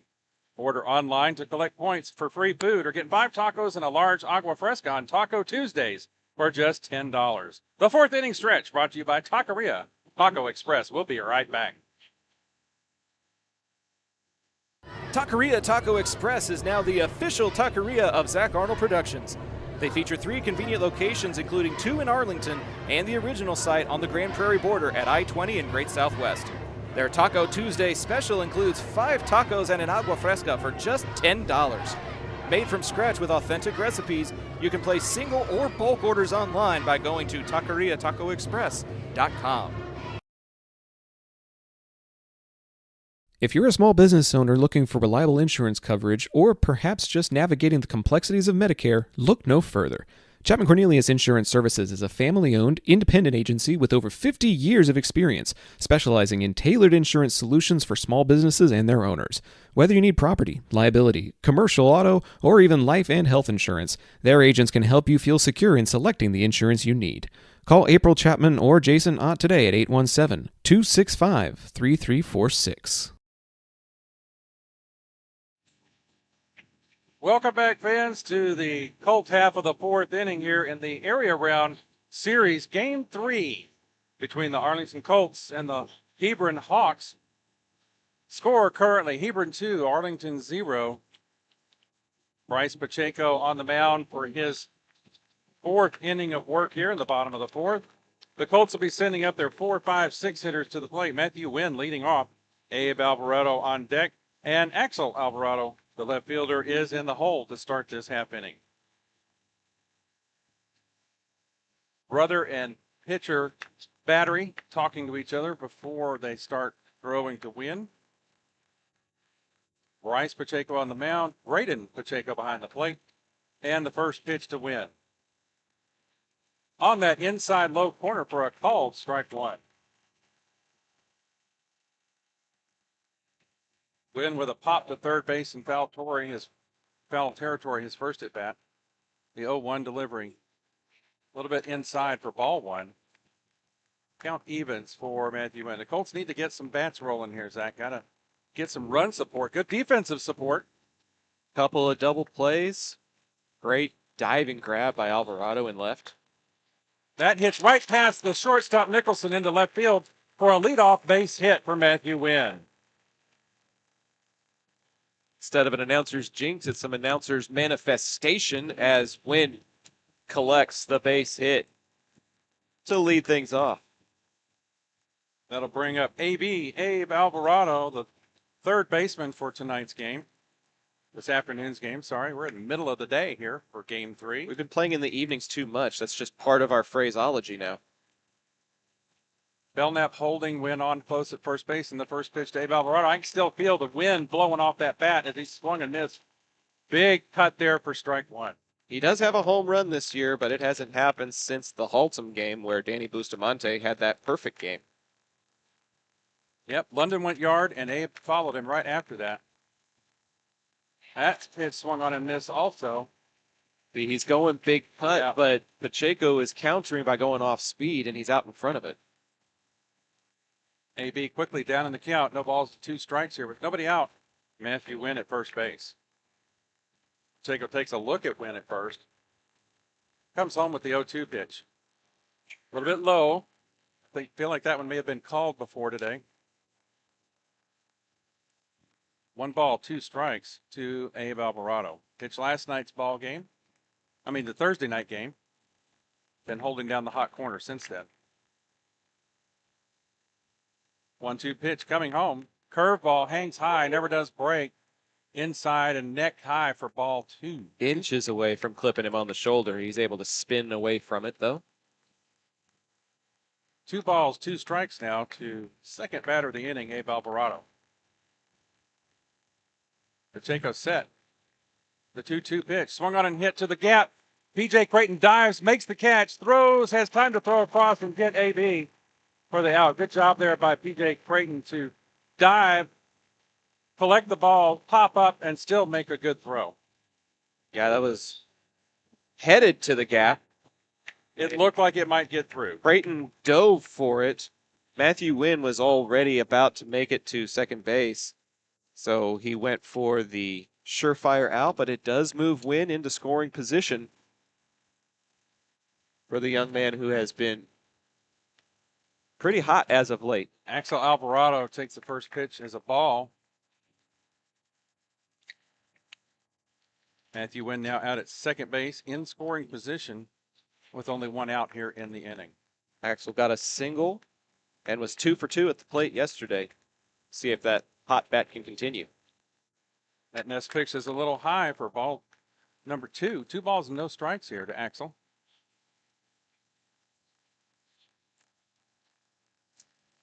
Axel with a great diving catch in left field earlier in the game. That ball is hit to the right side. It's going to be gobbled up by Belknap. He'll step on first himself. for the second out of the inning.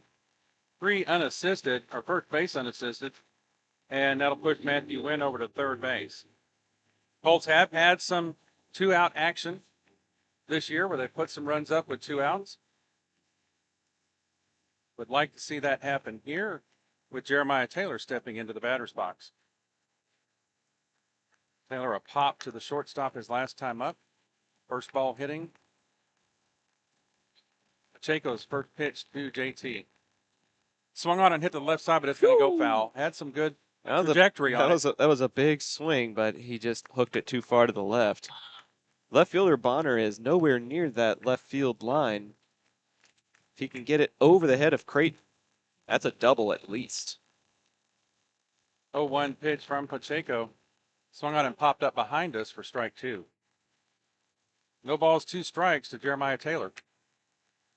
With a runner just 90 feet away in the leadoff base hit runner, Matthew Wynn.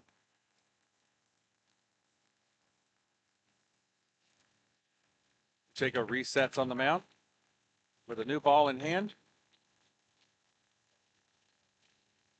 The wind in the 0-2 pitch. Swung on and hit for a base hit to left field. It's going to fall in front of Bonner. Wynn will score. Good clutch hitting by Jeremiah Taylor there as he placed the first Arlington run of the ball game. First run of the game scored by the Colts is their first taco tally. I'm going to go ahead and put that tally on the board so we can all look at it while I talk about all first runs of the game presented by Taqueria Taco Express this season. Visit any of their 4 locations on Taco Tuesday for their $10 meal special. First run of the game, sponsored by Taqueria Taco Express. You know what? We haven't decided on where we're going to go for lunch after this, Pops. Maybe we just did. First pitch to Gannon Howard is a called strike 1. Race that runner from third that scored, put one back on first base and JT, and we're 0-1 count to Howard. JT takes off. The ball is hit to center field. McGinnis is going to float over there and make the catch, but not before the Colts get a run on the board, which is a good sign for Arlington to at least get into this ball game. And we're going to step aside to visit our sponsors here. At the end of 4, Hebron 2, Arlington 1. This is High School Baseball on Zap, presented by John Wade Roofing. We'll be right back. Las albercas en Texas necesitan servicios durante todo el año. Romy Pools brinda servicios de calidad, incluyendo limpieza, mantenimiento y reparaciones. Llama al número 469-951-0107 para una consulta gratuita y pregunta por Roberto. Romy Pools, haremos que te enamores de tu alberca de nuevo.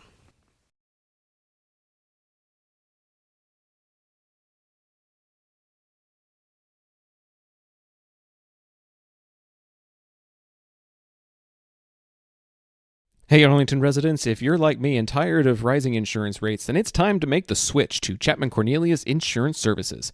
Since 1984, they've been your trusted local insurance experts, offering competitive quotes for all your needs. Auto, homeowners, umbrella, renters, boats, and even classic cars. Why settle for less when you can get the best? Compare coverages today and see how much you can save by visiting chapman-cornelius.com. Chapman Cornelius, your local insurance partner since 1984.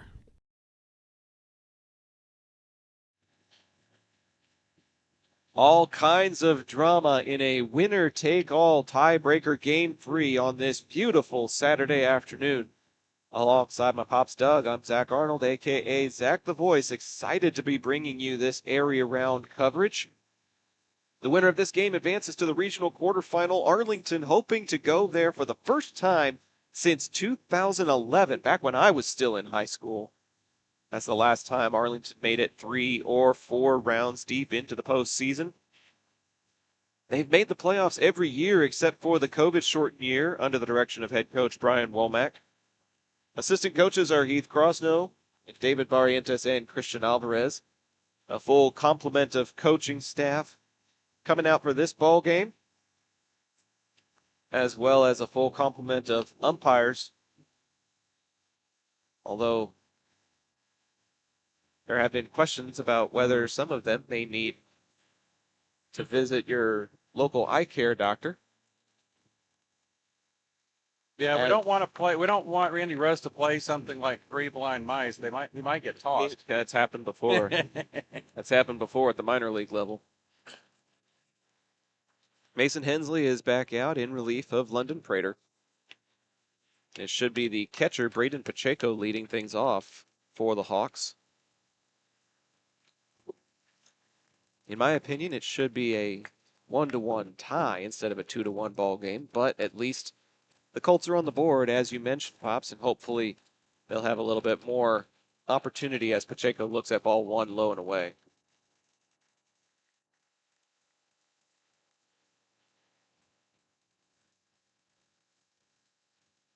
The 1-0 catches the inside part for a called strike.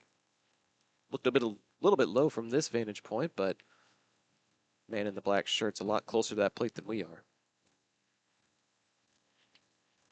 Chopper to third. AB plays it on the second hop, sets his feet, and gets it to win in time for out number one. Good solid play there by Abe Alvarado at third base for the Colts. Very, very dependable. Very sure trajectory in the ball, going all the way across the field with his strong pitching arm, making good, accurate throws. Right fielder Chase Harris digging into the box. He lined out to AB in his last plate appearance. Casey McGinnis was in the hole, now is on deck as Harris tries to catch the defense off guard by squaring up for a bunt attempt. Tails away from the strike zone, he pulls back, and it's a 1-0 count with one out. Harris with that little hop in the box in between pitches here. And a strike gets called on the tailing away pitch. Sweeps to the outer quadrant of the strike zone. It's 1-1. Couple of hops. Harris back in the box. The 1-1. In play and hooking out of play. Both Hayden White and Matthew Wynn on that right-hand side of the infield tried to take a look at it, and they just looked at it go into the parking lot that's on the opposite side of that bullpen. So it's a ball and 2 strikes now to Harris. Hensley's next pitch. Swung on it, missed, got him with the fastball. Left-right chance from the Colt faithful who have made the trip out. Looks like maybe some football players coming out to support their baseball counterparts. Third strikeout for Mason Hensley as there's 2 away for Casey McGinnis.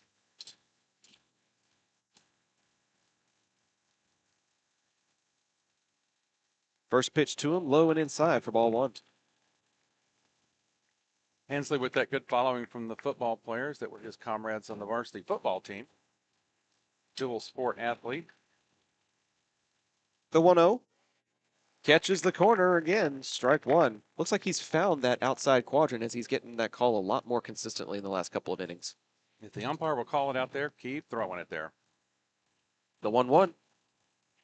And he gets the call again. Same placement, same result. It's 1-2. Much to the chagrin of the Hebron fans that are sitting right behind the plate, right in front of us here. Too bad, so sad. The 1-2 pitch. Curveball! Caught him looking! Strike 3! Strike out number 4!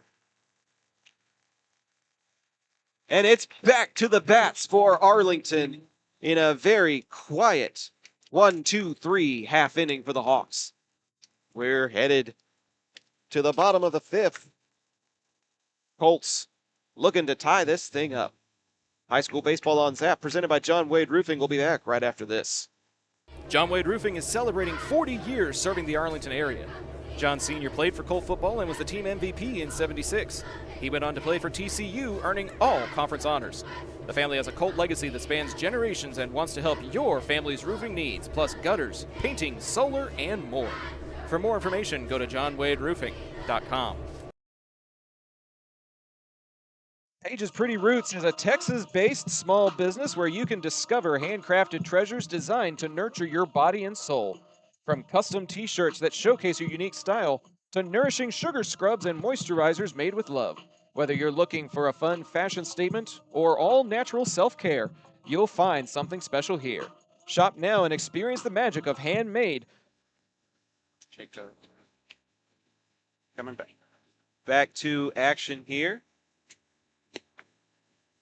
at the home of the MacArthur Cardinals. Pacheco coming back out for another inning of work, or is this somebody else? They all have platinum blonde bleached They all hair. have the platinum blonde. This is a new pitcher. This is number 13, Cooper Williams. Cooper Williams coming in relief, and that between inning switch is the sign of a pitching change. The next time you need signs, banners, printed shirts, stickers, vinyls, banners, or other printed materials, Eka Signs is the local printer to call. 817-617-2229 is the number to call. Pacheco went 4 strong with 5 strikeouts. Did give up a single run. So Coach Corey Farah will go to his bullpen to see what he can do about this 2-1 tightly contested ball game. Sam Harper will be leading things off, be the first young man to face number 13. First pitch swinging, chopped up the third baseline, and will go foul before Creighton can glove it. Probably would have been a tough play at first if Creighton tried to scoop it up, so he wisely lets the momentum carry it into foul territory before he picks it up. And it's 0-1.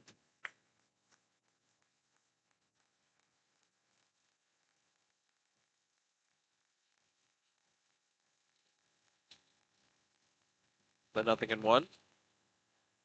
Lower part of the zone, but it's in enough for a called strike.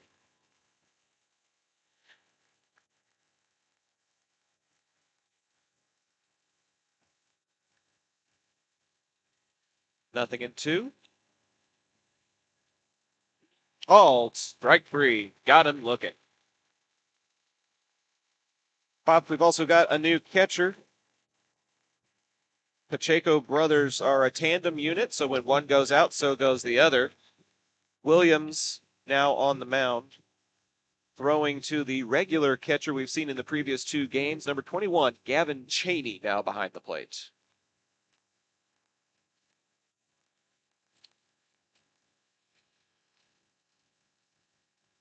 One away for Bustamante as he takes a look at a fastball way high and inside near his face. Bustamante due here after 2 unsuccessful attempts so far batting this afternoon. The 1-0. Lofting this one into the right center field gap, but it's going to be played by Harris on the 1-hop. It's a 1-out single, though, to right field for Bustamante. Did I call it?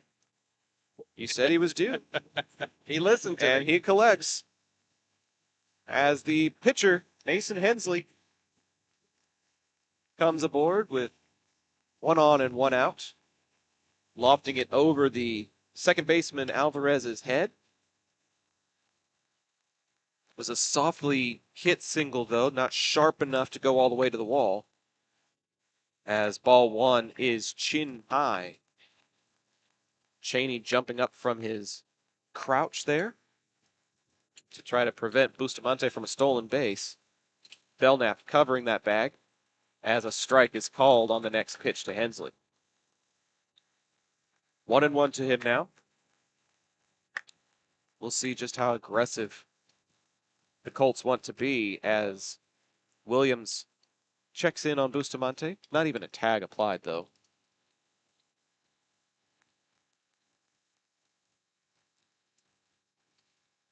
Williams, the 1-1 home. Busta is going. Cheney with a dart, and the tag is more than in time. Bustamante is still on the ground after that collision. Umpire calling for the trainer. Didn't even make it to second base. Gavin Cheney with a dart, and I believe the tag might have been applied to Bustamante's face as he is writhing on the ground just outside of the second base bag.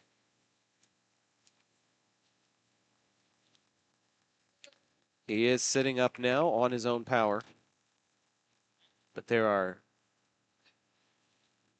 3 members of the Colt training and coaching staff out there tending to him, as the second baseman Alvarez standing close by to check in on Bustamante. They will pull him up under his own power, and a fist bump between him and Nicholson as pleasantries are exchanged after the bang-bang play that results in out number 2. Scoreboard shows a 2-1 count out there in left field, so that pitch was high and a ball, but Cheney with another gun down with the caught stealing, and the base runners are eliminated. 2-1 to Hensley, now 2-2 as Williams finds the zone. 2 balls, 2 strikes, 2 outs. Nobody aboard now after the caught stealing. Next pitch is going to go off of his right shoulder too far inside. And for the second time today, Hensley reaches on a hit by pitch. Going to need a little icy hot on that shoulder. Second time he's been bonked out there. And that's his throwing arm too. And it's slumped a little bit as he goes back to the dugout. Colin Murphy will come in to run for him, but he's going to have a long talk with Coach Womack as he heads to the dugout. That's his throwing arm that just got plunked there. Murphy now running at first, and London Prater to the plate. First pitch swinging, it'll get fouled out of play.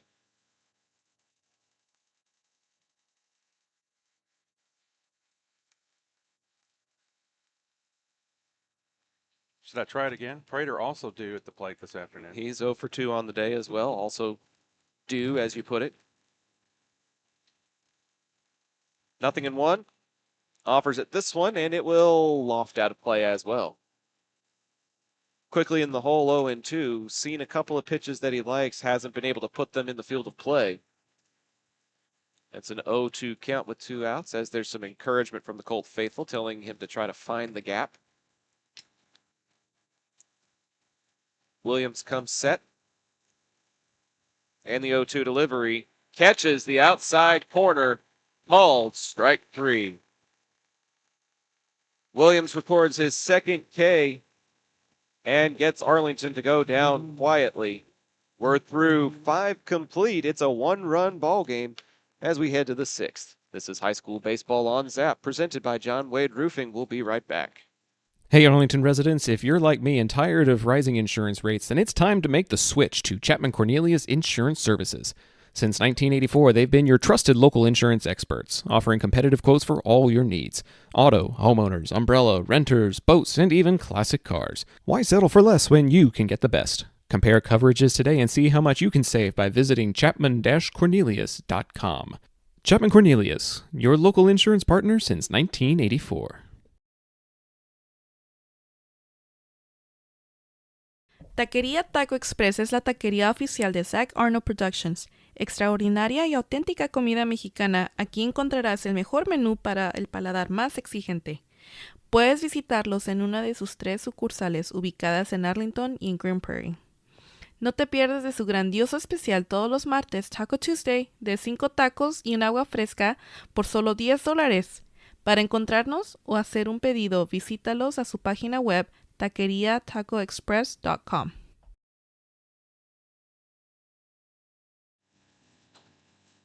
To the 6th inning we go, and it looks like Mason Hensley's arm is okay, Pops, as he's coming back out for another inning of work. That's a relief to see if you are a Colt faithful.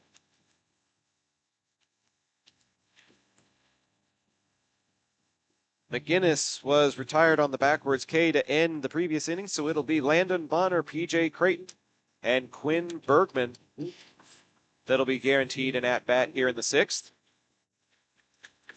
Hensley with 4 strikeouts in his relief of London Prater. Prater went 2 2/3 with just 1 run allowed. That second run very controversial and right now is proving the difference maker between a 1-1 tie and a 2-1 advantage. Hensley's first pitch to Bonner is a called strike 1.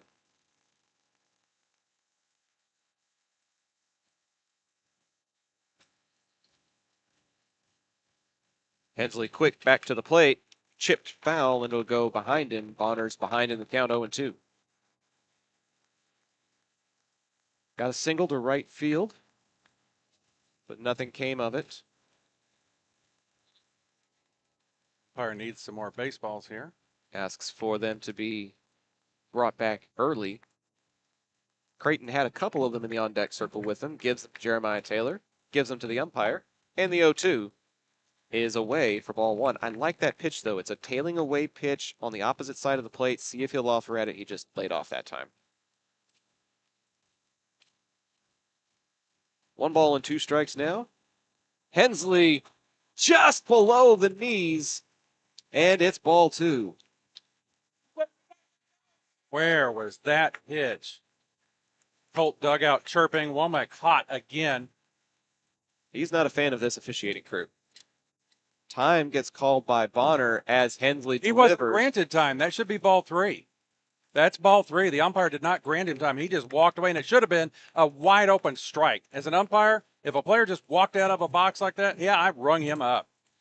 Not this guy. Full count, though. No, they're giving him 2-2. They gave him time somehow. That umpire never indicated that. 2-2. Off the end of the bat.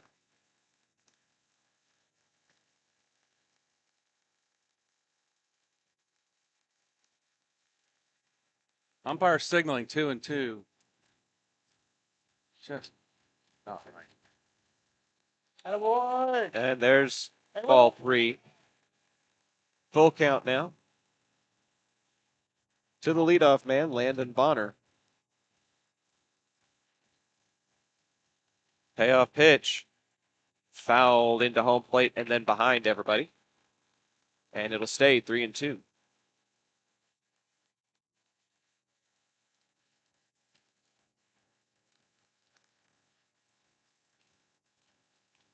Three balls, 2 strikes. Top of the 6th. Payoff pitch again is away for ball 4. Bonner has reached safely in all 3 plate appearances, a walk, a single, and another walk. Now the leadoff man is aboard for P.J. Creighton, who has grounded into a double play and struck out 0 for 2 on the day.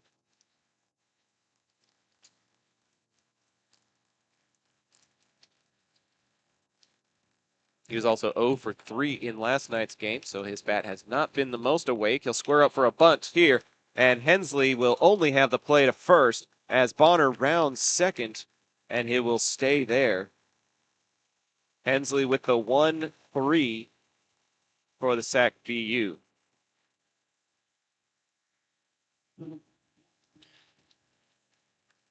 Coach Womack will call time to discuss something with the home plate umpire. Potentially ask if it was interference, preventing JT from being able to make a play on the ball. Asking about the baseline running. A call like that would make it a dead ball and require Bonner to go back to first, is the reason Womack wants to ask about it. But looks like that will not be the case. No. As Bonner is awarded second base, so it's a 1-3 Sac BU. That puts Bonner in scoring position.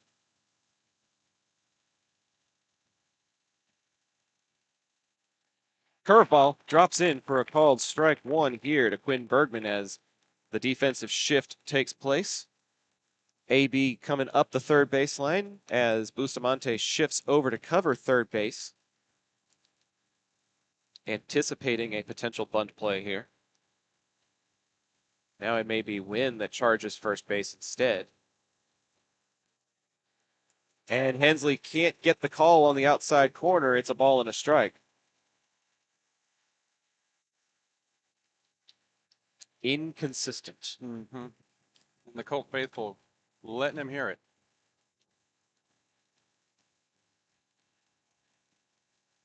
One ball, 1 strike, 1 out, 1 man in scoring position. Hensley looks at Bonner and then turns home.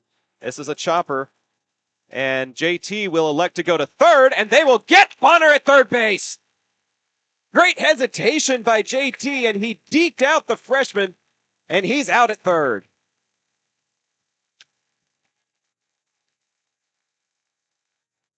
Big second out that gets the lead runner.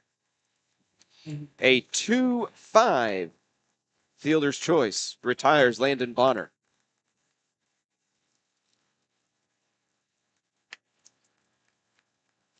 He feigned like he was going to throw over to first, which made Bonner more confident heading up that baseline. And then dekes him out at the last second and gets the runner at third. Just that little motion, enough to fool the freshman. And there's 2 away now with just the runner Bergman at first. This one's in play, headed for center field. Howard's going to have to play this one on the hop. It's a soft single, but it will put 2 men aboard. But that last play at third base so critical because Bonner would have scored on that base hit. Correct.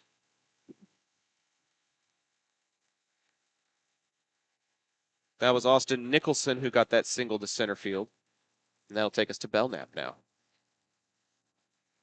Pinch runner going out there, but there's no way we're going to see that number. See if I can get it.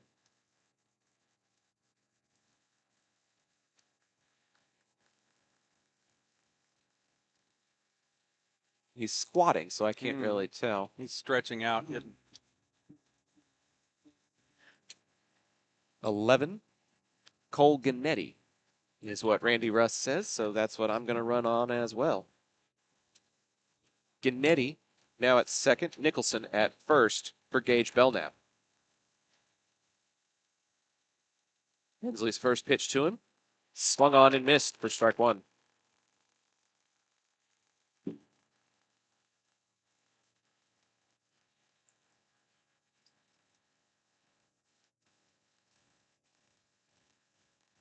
Nothing in 1, 2 on, 2 out. Gannetti with a modest lead off of second, as this one is a ball that bounces as Jeremiah Taylor goes into goaltender mode, as you mentioned earlier in the ball game, Pops. Keeps that one in front of him, keeps the runners where they are.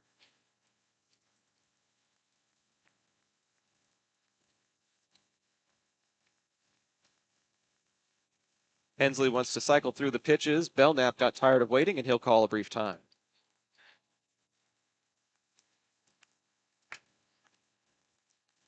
Gannetti running at second. Nicholson at first. Hensley comes home. Swing and a miss. Another off speeder. He can't connect. 1 ball, 2 strikes now with 2 outs. Hensley looking out at White at second base, a series of signs for them to communicate with each other.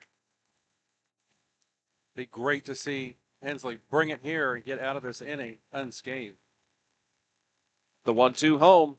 In play, that's a base hit to center field. Gannetti's going to be waved around third. Howard lost it on the exchange, and Gannetti's going to score on the single.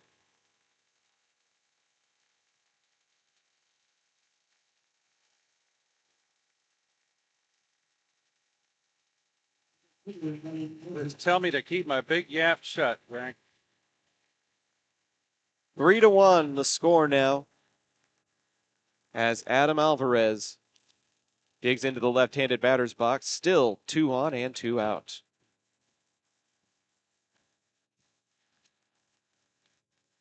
Nicholson to second, Belknap to first. Hensley gets the call on the inside quadrant. Strike 1 here to Alvarez. Alvarez steps way outside of the batting circle to the red peripheral turf that says MacArthur outside of that batter's circle. Finally digs back into the batter's box. And will come set as Hensley comes set. Looking at the runner at second and comes home. Almost the exact same placement of the pitch. And this one is called a ball. The Colt faithful are hot. Womack is hot.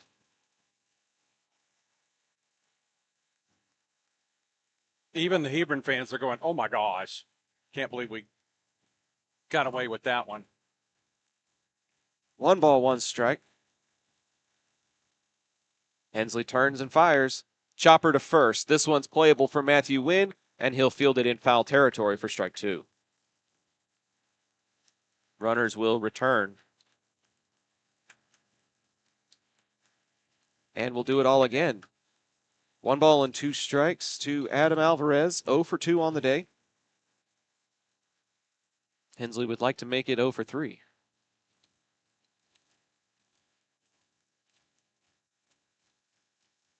Hensley agrees on the pitch and comes home. Curveball on the outside corner. JT thought it was good, but the umpire said it wasn't. It's 2 balls and 2 strikes.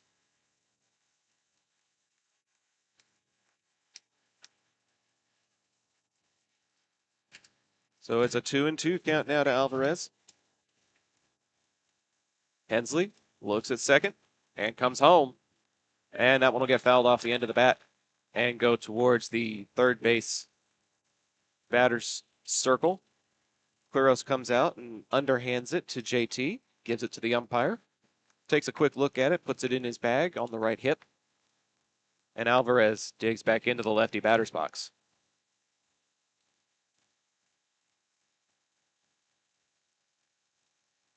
Hensley with another 2-2. Swung on and swung through. Hensley gets the strikeout of Alvarez, but not before Hebron plates a third run to make it a 2-run ball game yet again. 3-1 your new score as we head to the bottom of the 6th. Arlington has 6 outs to tie this thing up. We'll be back with more playoff high school baseball on Zap right after this.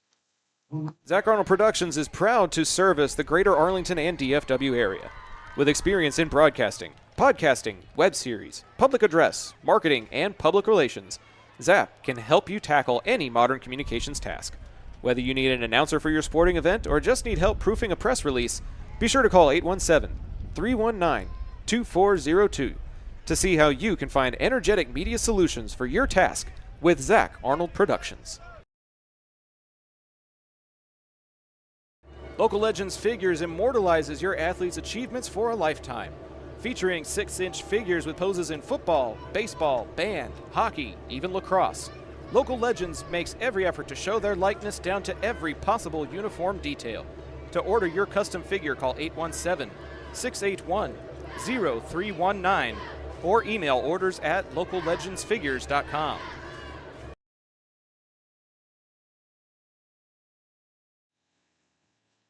To the bottom of the 6th we go. Cooper Williams back out for another inning of work in relief of Bryce Pacheco. His new battery mate, Gavin Cheney, gunned down Danny Bustamante in the previous inning. Part of a very quiet appearance for the Colts. It'll be Matthew Wynn, Abe Alvarado, and Axel Alvarado trying to change their fortunes of fate here as they now trail 3-1. First pitch to Wynn is low for ball number 1. At least I'm guessing it was low. Looked a little bit low and outside where a lot of strikes have been called today. Exactly. The 1-0. This one's a chopper between third and short. Creighton will field it and make the throw for out number 1.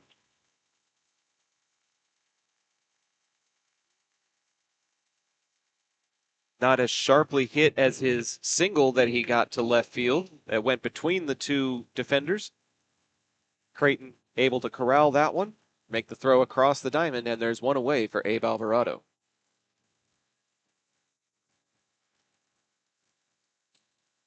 AB officially 0 for 1 on the day with a walk, and he takes a look at ball 1 here.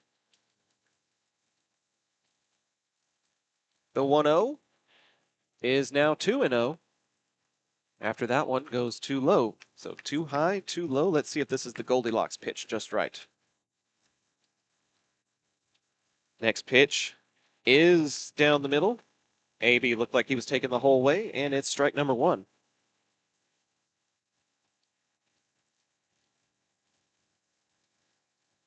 Williams turns and fires, and the off-speed pitch doesn't drop into the zone. It's a hitter's count now for Abe. 3-1 with 1 out. Abe walked in the second inning. Axel got as far as second base on a stolen base, and the Colts stranded both runners in that inning. Needs some clutch hitting.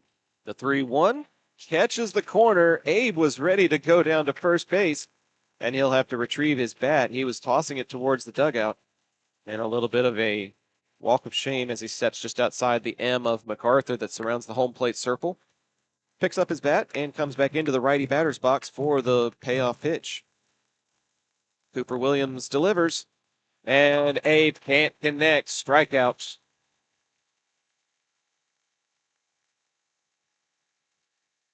Two away now for Axel.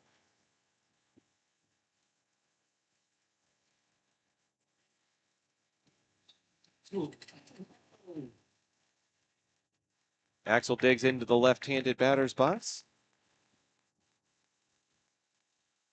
and takes a look at strike one.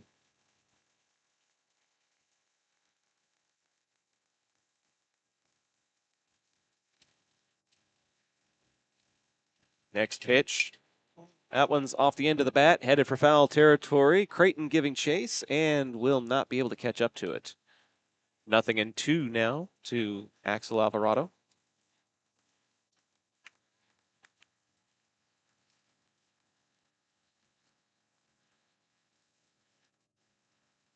Righty pitcher versus lefty hitter. It's an 0-2 count with 2 outs. Williams turns and delivers. And it's a bit inside as Axel has to suck in his gut a little bit to avoid contact there. And that'll take it to 1-2. Williams' 1-2 pitch now is going to go off of Axel and put him aboard. The HBP will be a 2-out base runner now for the Colts.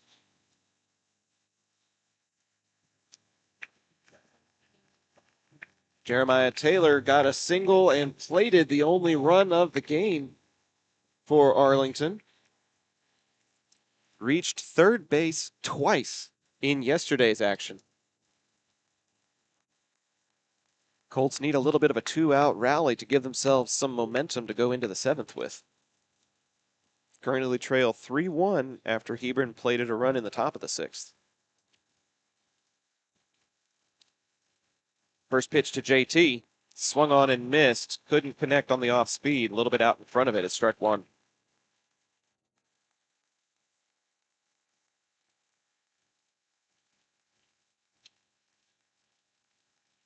Williams cannot get the call. It's high and away for ball one. Good eye by JT laying off of that one. It's been called a time or two.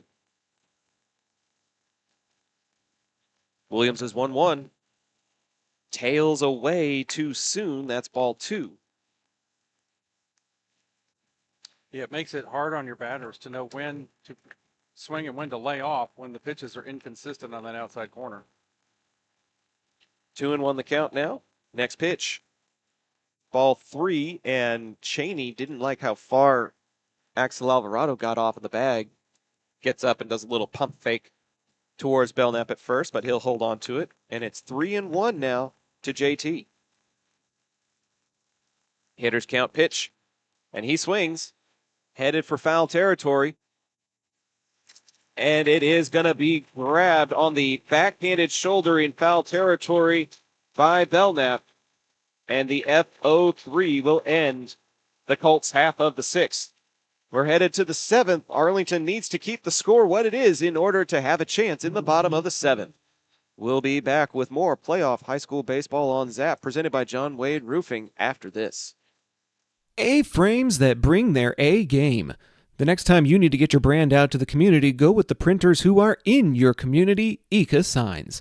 With everything from wall signs to banners, printed tees to hats, Ika can even do same-day rush orders on select products. Visit ikasigns.com/shop to see their full list. That's ikasigns.com/shop.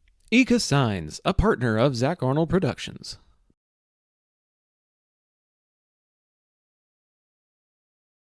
John Wade Roofing has been serving the Arlington area since 1982, but the Wade legacy runs much deeper in the city of Arlington.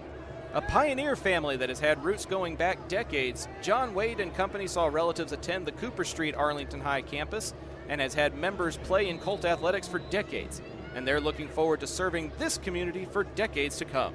Find out more at johnwaderoofing.com.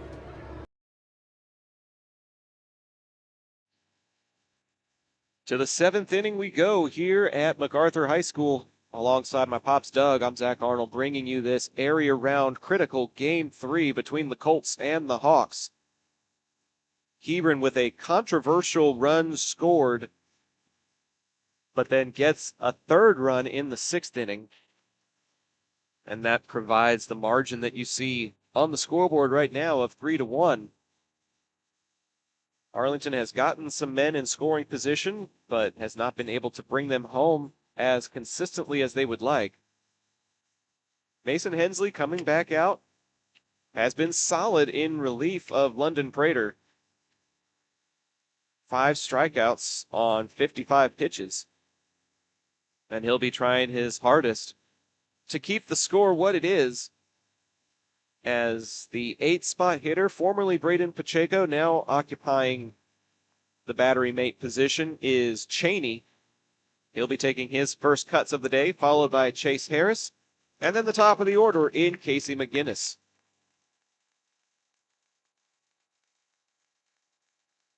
Infield exchanging a few high fives behind the pitcher's mound, as Arlington, the home team in today's ball game,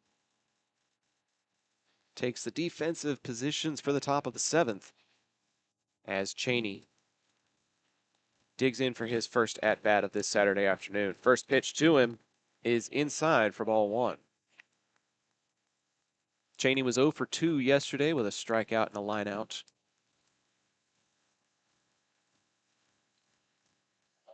And this one is also too low. This one on the other side of the plate. 2-0 the count now.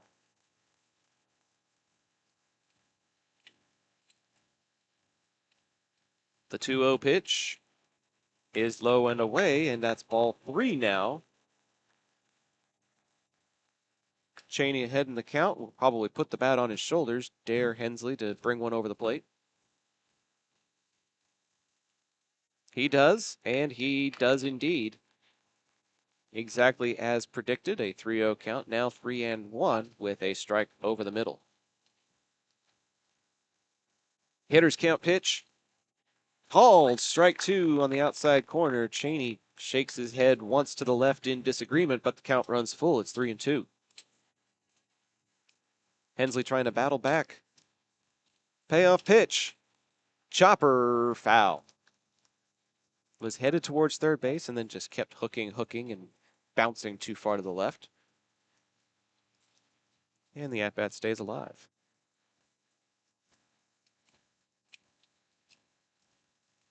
Payoff pitch again, and another foul that caroms off the fence in front of the third base dugout. Abe Alvarado will recover it and give it to the third base coach for the Hawks, who then tosses it to Corbin Quiros, who will hold on to it for the time being. And another payoff. Check swing, ball 4. Cheney draws the leadoff walk in the battle versus Mason Hensley. And he will get a courtesy runner in the form of number 20, Hudson Jordan, now running at first.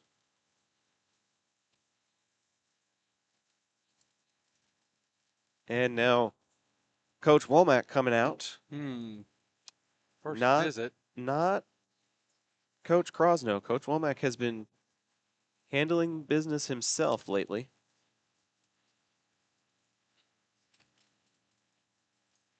Three to 1 the score currently. You have to wonder how tight of a leash Hensley has got as the entire infield comes in to discuss this situation. He will leave Hensley in there.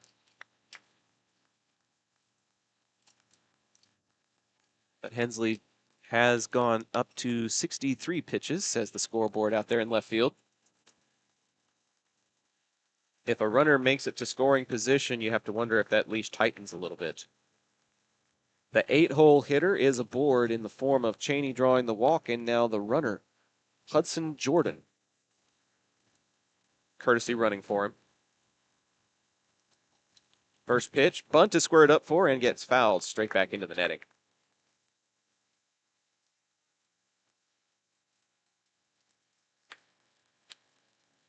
Nothing in one, the count.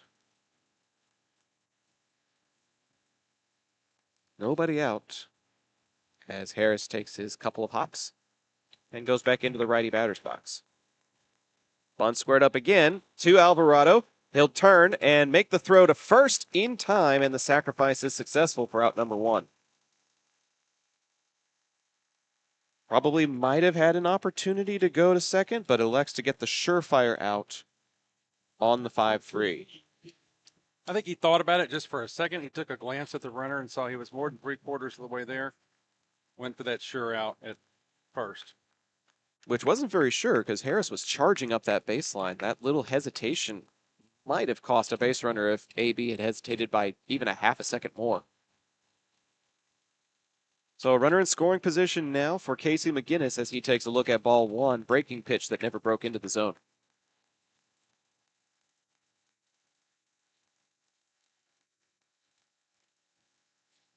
Want to know the count now as Jordan takes a modest lead off of second base. That one's too low. JT didn't like how far Jordan got off of second base, but neither one of the middle infielders were close enough for a pickoff attempt. It's ball 2, low and away, and it's a 2-0 count now to McGinnis.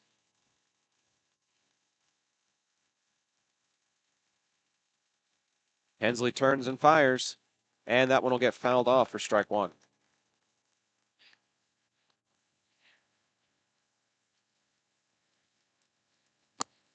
Two balls, 1 strike, 1 out, 1 man in scoring position. Colts need to leave him stranded if they want to have a chance at a rally here in the bottom of the 7th. Hensley comes set with the glove at his chin, looks at second, and comes home with the 2-1. This one's in play, headed for center field. Howard is charging. He'll make the grab. Jordan's going to tag. The throw to third is going to be late. And Jordan makes it to third base on the F8 by Casey McGinnis.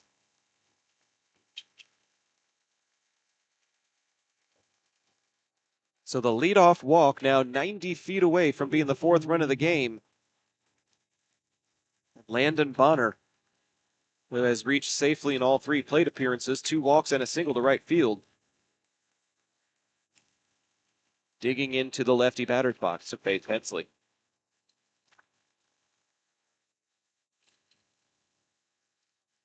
First pitch to him is away for ball 1. If it was any other catcher, if it was any other situation, you'd be worried about a pass ball or a wild pitch. You hardly ever have to even worry about those types of things with Jeremiah Taylor behind the plate there. Strike 1 gets called on the outside corner there. Good comeback pitch to even it up at 1-1.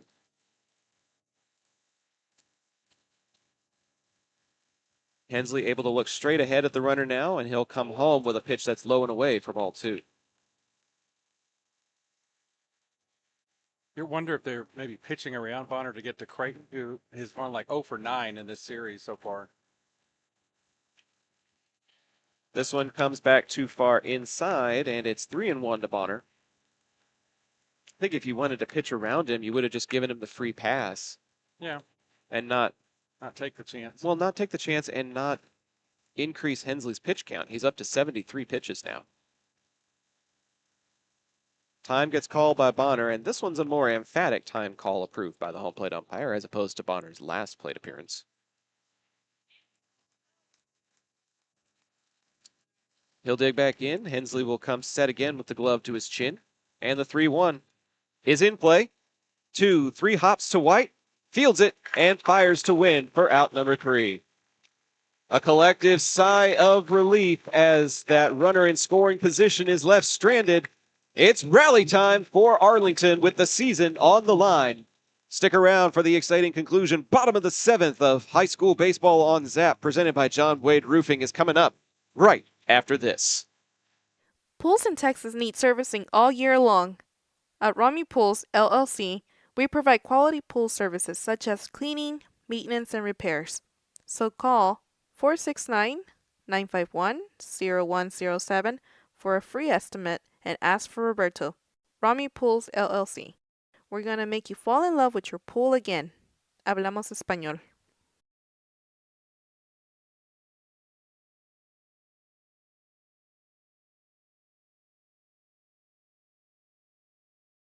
If you're a small business owner looking for reliable insurance coverage, or perhaps just navigating the complexities of Medicare, look no further.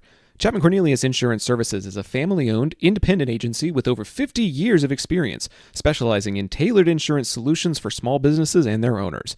Whether you need property, liability, commercial auto, or even life and health insurance, their agents can help you feel secure in selecting the insurance you need. Call April Chapman or Jason Ott today at 817-265-3346.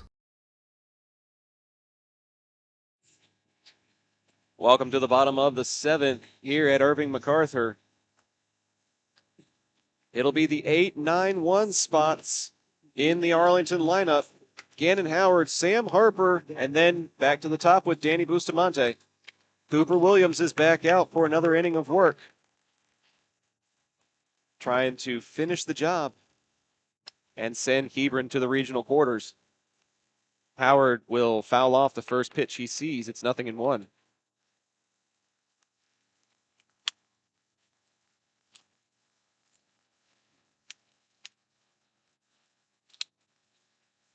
The righty turns and fires. Howard puts this in play. It's a base hit to left field.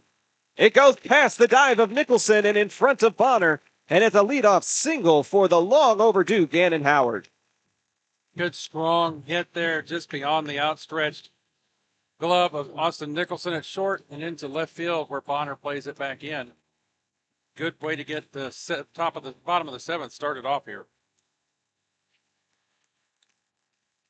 Howard's got some wheels, too. We'll see if Coach tries to move him over.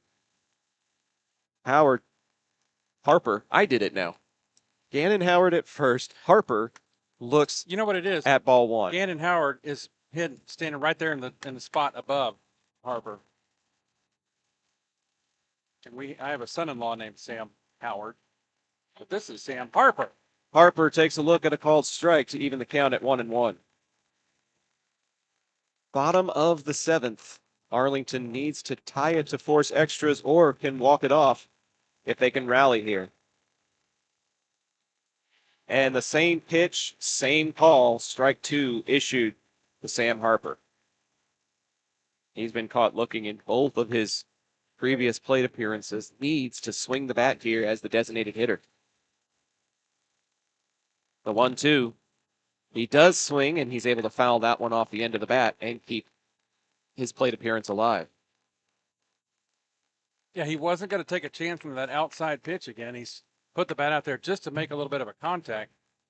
Stay alive here. Throw over to Check first. down. Woo! Gotta be heads up in this situation.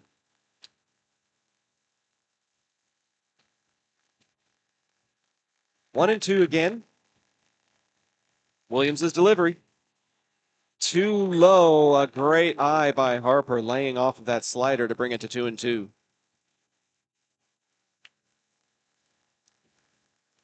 Two balls, two strikes. Leadoff man aboard. Next pitch home. Swings and misses. The throw down to first is not in time. Harper is retired. Offered at a high heater, and there's one out for Danny Bustamante.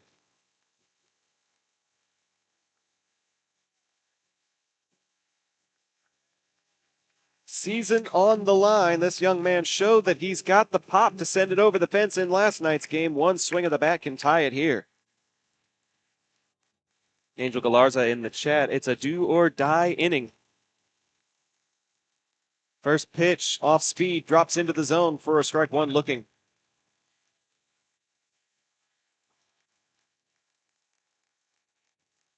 And the Arlington fans are letting Blue hear it. Nothing in 1. Nothing and 2 as that one on the outside quadrant gets called again.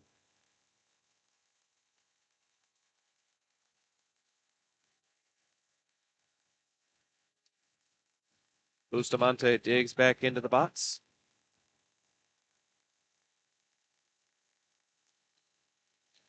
The 0-2. Too low, that's ball 1. Cheney nods his head in approval. He liked that placement Busta just laid off of it. Gannon Howard still over at first base. 1-2 now. 2-2. Howard got about a third of the way up the baseline and had to retreat on that ball 2 to avoid getting picked off by Cheney. 2-2 to Bustamante. Williams delivers. Swing and a miss. Strike 3, out number 2. And Mason Hensley represents Arlington's final out of the season here in the bottom of the 7th inning.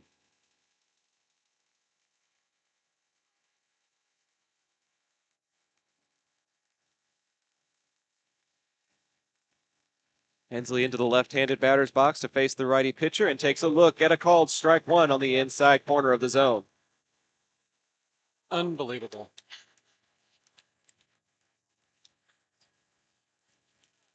Time gets called.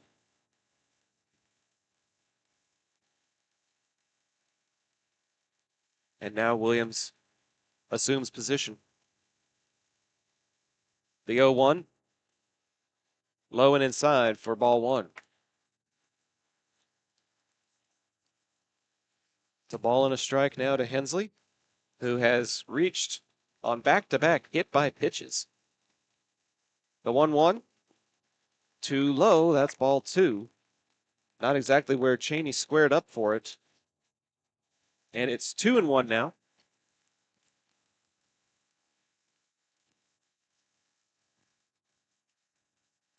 Williams sets and delivers. Too high, and it's ball 3 now. A hitter's count to Hensley. Batting .278 on the year, an on-base percentage of .480, and he does have a home run this season. The 3-1 pitch. Too high, that's ball 4, and Gannon Howard moves into scoring position. 2 men aboard for London Prater, and I think Coach Farah has seen enough. The tying run is aboard, and the winning run is to the plate with 2 outs. And he may try to go to another pitcher for a save situation. As London Prater digs in, 0 for 3 on the day, but tied for the team lead in home runs. If there was ever anybody that's due, it would be him.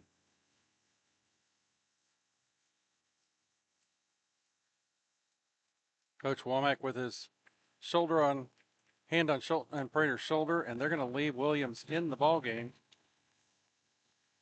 Like offering some confident assurance in London Prater at bat.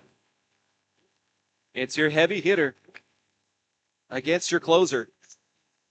2 men aboard, Hensley at first, Howard at second. London Prater can send the Colts to the regional quarterfinals with 1 swing of the bat.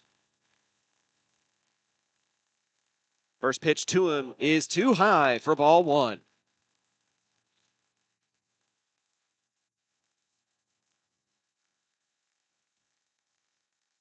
And now a time is going to be called by Cooper Williams to have Gavin Cheney come out to the mound and discuss with him.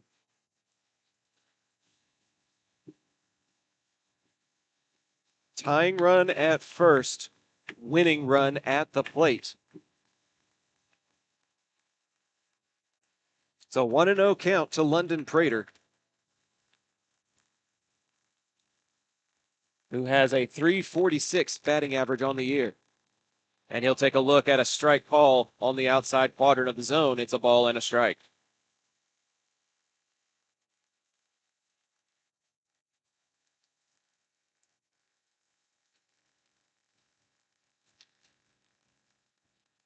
Chopper to third. playable for Creighton. He'll get the force out at third, and that is the ball game, and that is the season. Trader makes contact that goes right to the defender, and with 2 men aboard, that tap of third base will end Arlington's season. Final score in this one, Hebron 3, Arlington 1. The postgame show presented by John Wade Roofing is coming up right after this. John Wade Roofing is celebrating 40 years serving the Arlington area. John Sr. played for Colt football and was the team MVP in '76. He went on to play for TCU, earning all conference honors. The family has a Colt legacy that spans generations and wants to help your family's roofing needs, plus gutters, painting, solar, and more. For more information, go to johnwaderoofing.com. Welcome back to the broadcast area here at Irving MacArthur High School. London Prater came to the plate with 2 men on and 2 men out, but his swing of the bat resulted in the final out of the season rather than the game-winning swing over the fence. That's the beauty of baseball, Pops. You have that opportunity in front of you, and things can go one way or the other, and they just happen to not go Arlington's way here this afternoon. No, they had opportunities early in the game this afternoon, but they just could not handle the Hebron pitching staff today. The first guy, Pacheco, pitching very slow, but hitting the zone. And then they couldn't figure out Cooper Williams when he came in time to gather any hits off him. The only thing they got on base was hit by pitches after Williams came in, and several strikeouts, 1, 2, 3 strikeouts for Williams. And that ends the season when you can't get clutch hitting in a critical ball game like this. The pitching staff did okay. The score was very close, 3-1. Yeah. London Prater did his job before he got apparently maybe a blister on his finger. Can't speculate too much, but he came out mid-pitch, mid-at-bat for one of the Hawks. And Mason Hensley went the rest of the distance and really did a very respectable job. Oh, absolutely. Colt defense turned several double plays this afternoon. Yep. And so the defense was there. It just turned into the type of game where you couldn't get those clutch hits. Yeah, Hensley came in relief and got 5 strikeouts, but it was not enough to stifle Hebron in this one. And it comes down to clutch, timely hitting. Yep. You know, we couldn't get the clutch, timely hits in the 6th or 7th innings, and there was a clutch hit, the single by Belknap that plated the insurance run that provided the final margin. So, you know, it takes depth, it takes experience, and Hebron is a senior loaded team with 10 returning starters, and they are doing their job at the right time, collecting their 20th win of the season, I believe. That is their 20th win. And they now advance to the regional quarterfinals against either Keller or Odessa Permian. All of a sudden, I'm a Permian fan. Yeah. Let's make them commute. Yeah, it was, but you know, there's a lot of good things to reflect on in this season. There were some great memories brought to the surface. These Colt players are going to have to go home and shower up and get all prettied up for prom tonight. Arlington High prom is this evening. And then we've got the Colt banquet on Monday night where we can gather with the players and coaches and reflect on the greatness of this season. Would have liked to still be running, you know, in the playoffs, but Sure. Nonetheless, a lot of good things to look forward to with these boys. And like I said, a good ride. They gave us district champions. Yes. Made it to the second round this year, got past Richardson. We've seen this scene before. We have. 2 years ago. The season came to At an the end same at ballpark. the same ballpark at the hands of the Allen Eagles that time. And so it's always hard to see a season come to an end. We've seen it in football. We've seen it in baseball. There's never a good time to bow out of a playoff run. But the fact that they made a run at all and won the district championship for the second time in 3 years, made it to the area round for the second time in 3 years, they did some very, very special things that are going to leave an incredible legacy and set a standard for this Colt baseball team. And a lot of that is thanks to the senior leadership. At the end of every season, we like to give a shout out to the seniors. There were some key contributors out there on the base paths in the forms of players like London Prater, Jeremiah Taylor, Hayden White, Matthew Wynn. Sam Harper was a key contributor during this postseason run. Mason Hensley did a phenomenal job at shortstop and on the mound. And then you have some spot players like Angel Hernandez, Drew Barrientos, Sawyer Hutcherson.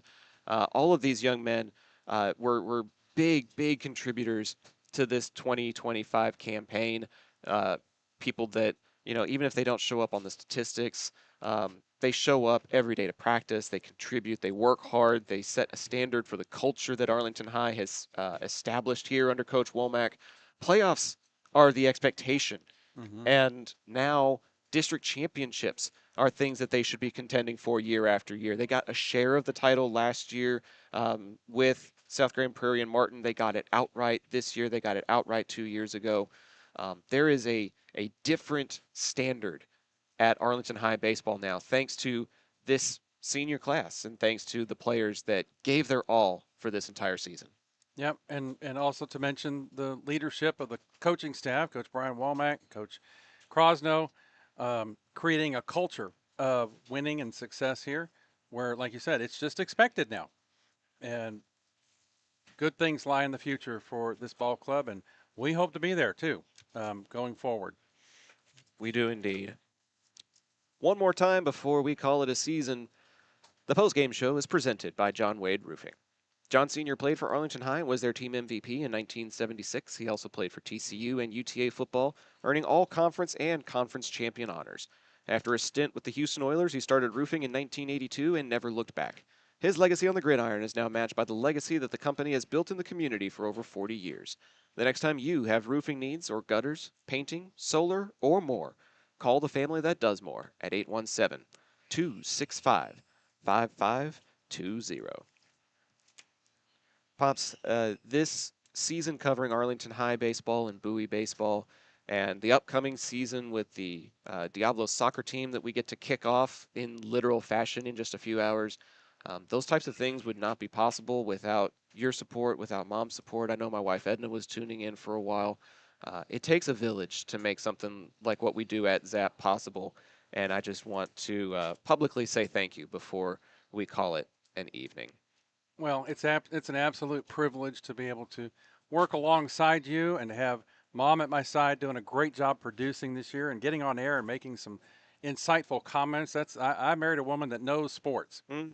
And I think that kind of was bred into you a little bit just naturally. Probably. And so very, very glad to be a supporter of Zach Arnold Productions and all of the teams in Arlington that we represent, the Arlington Colts, the Bowie Volunteers, the Sam Houston Texans.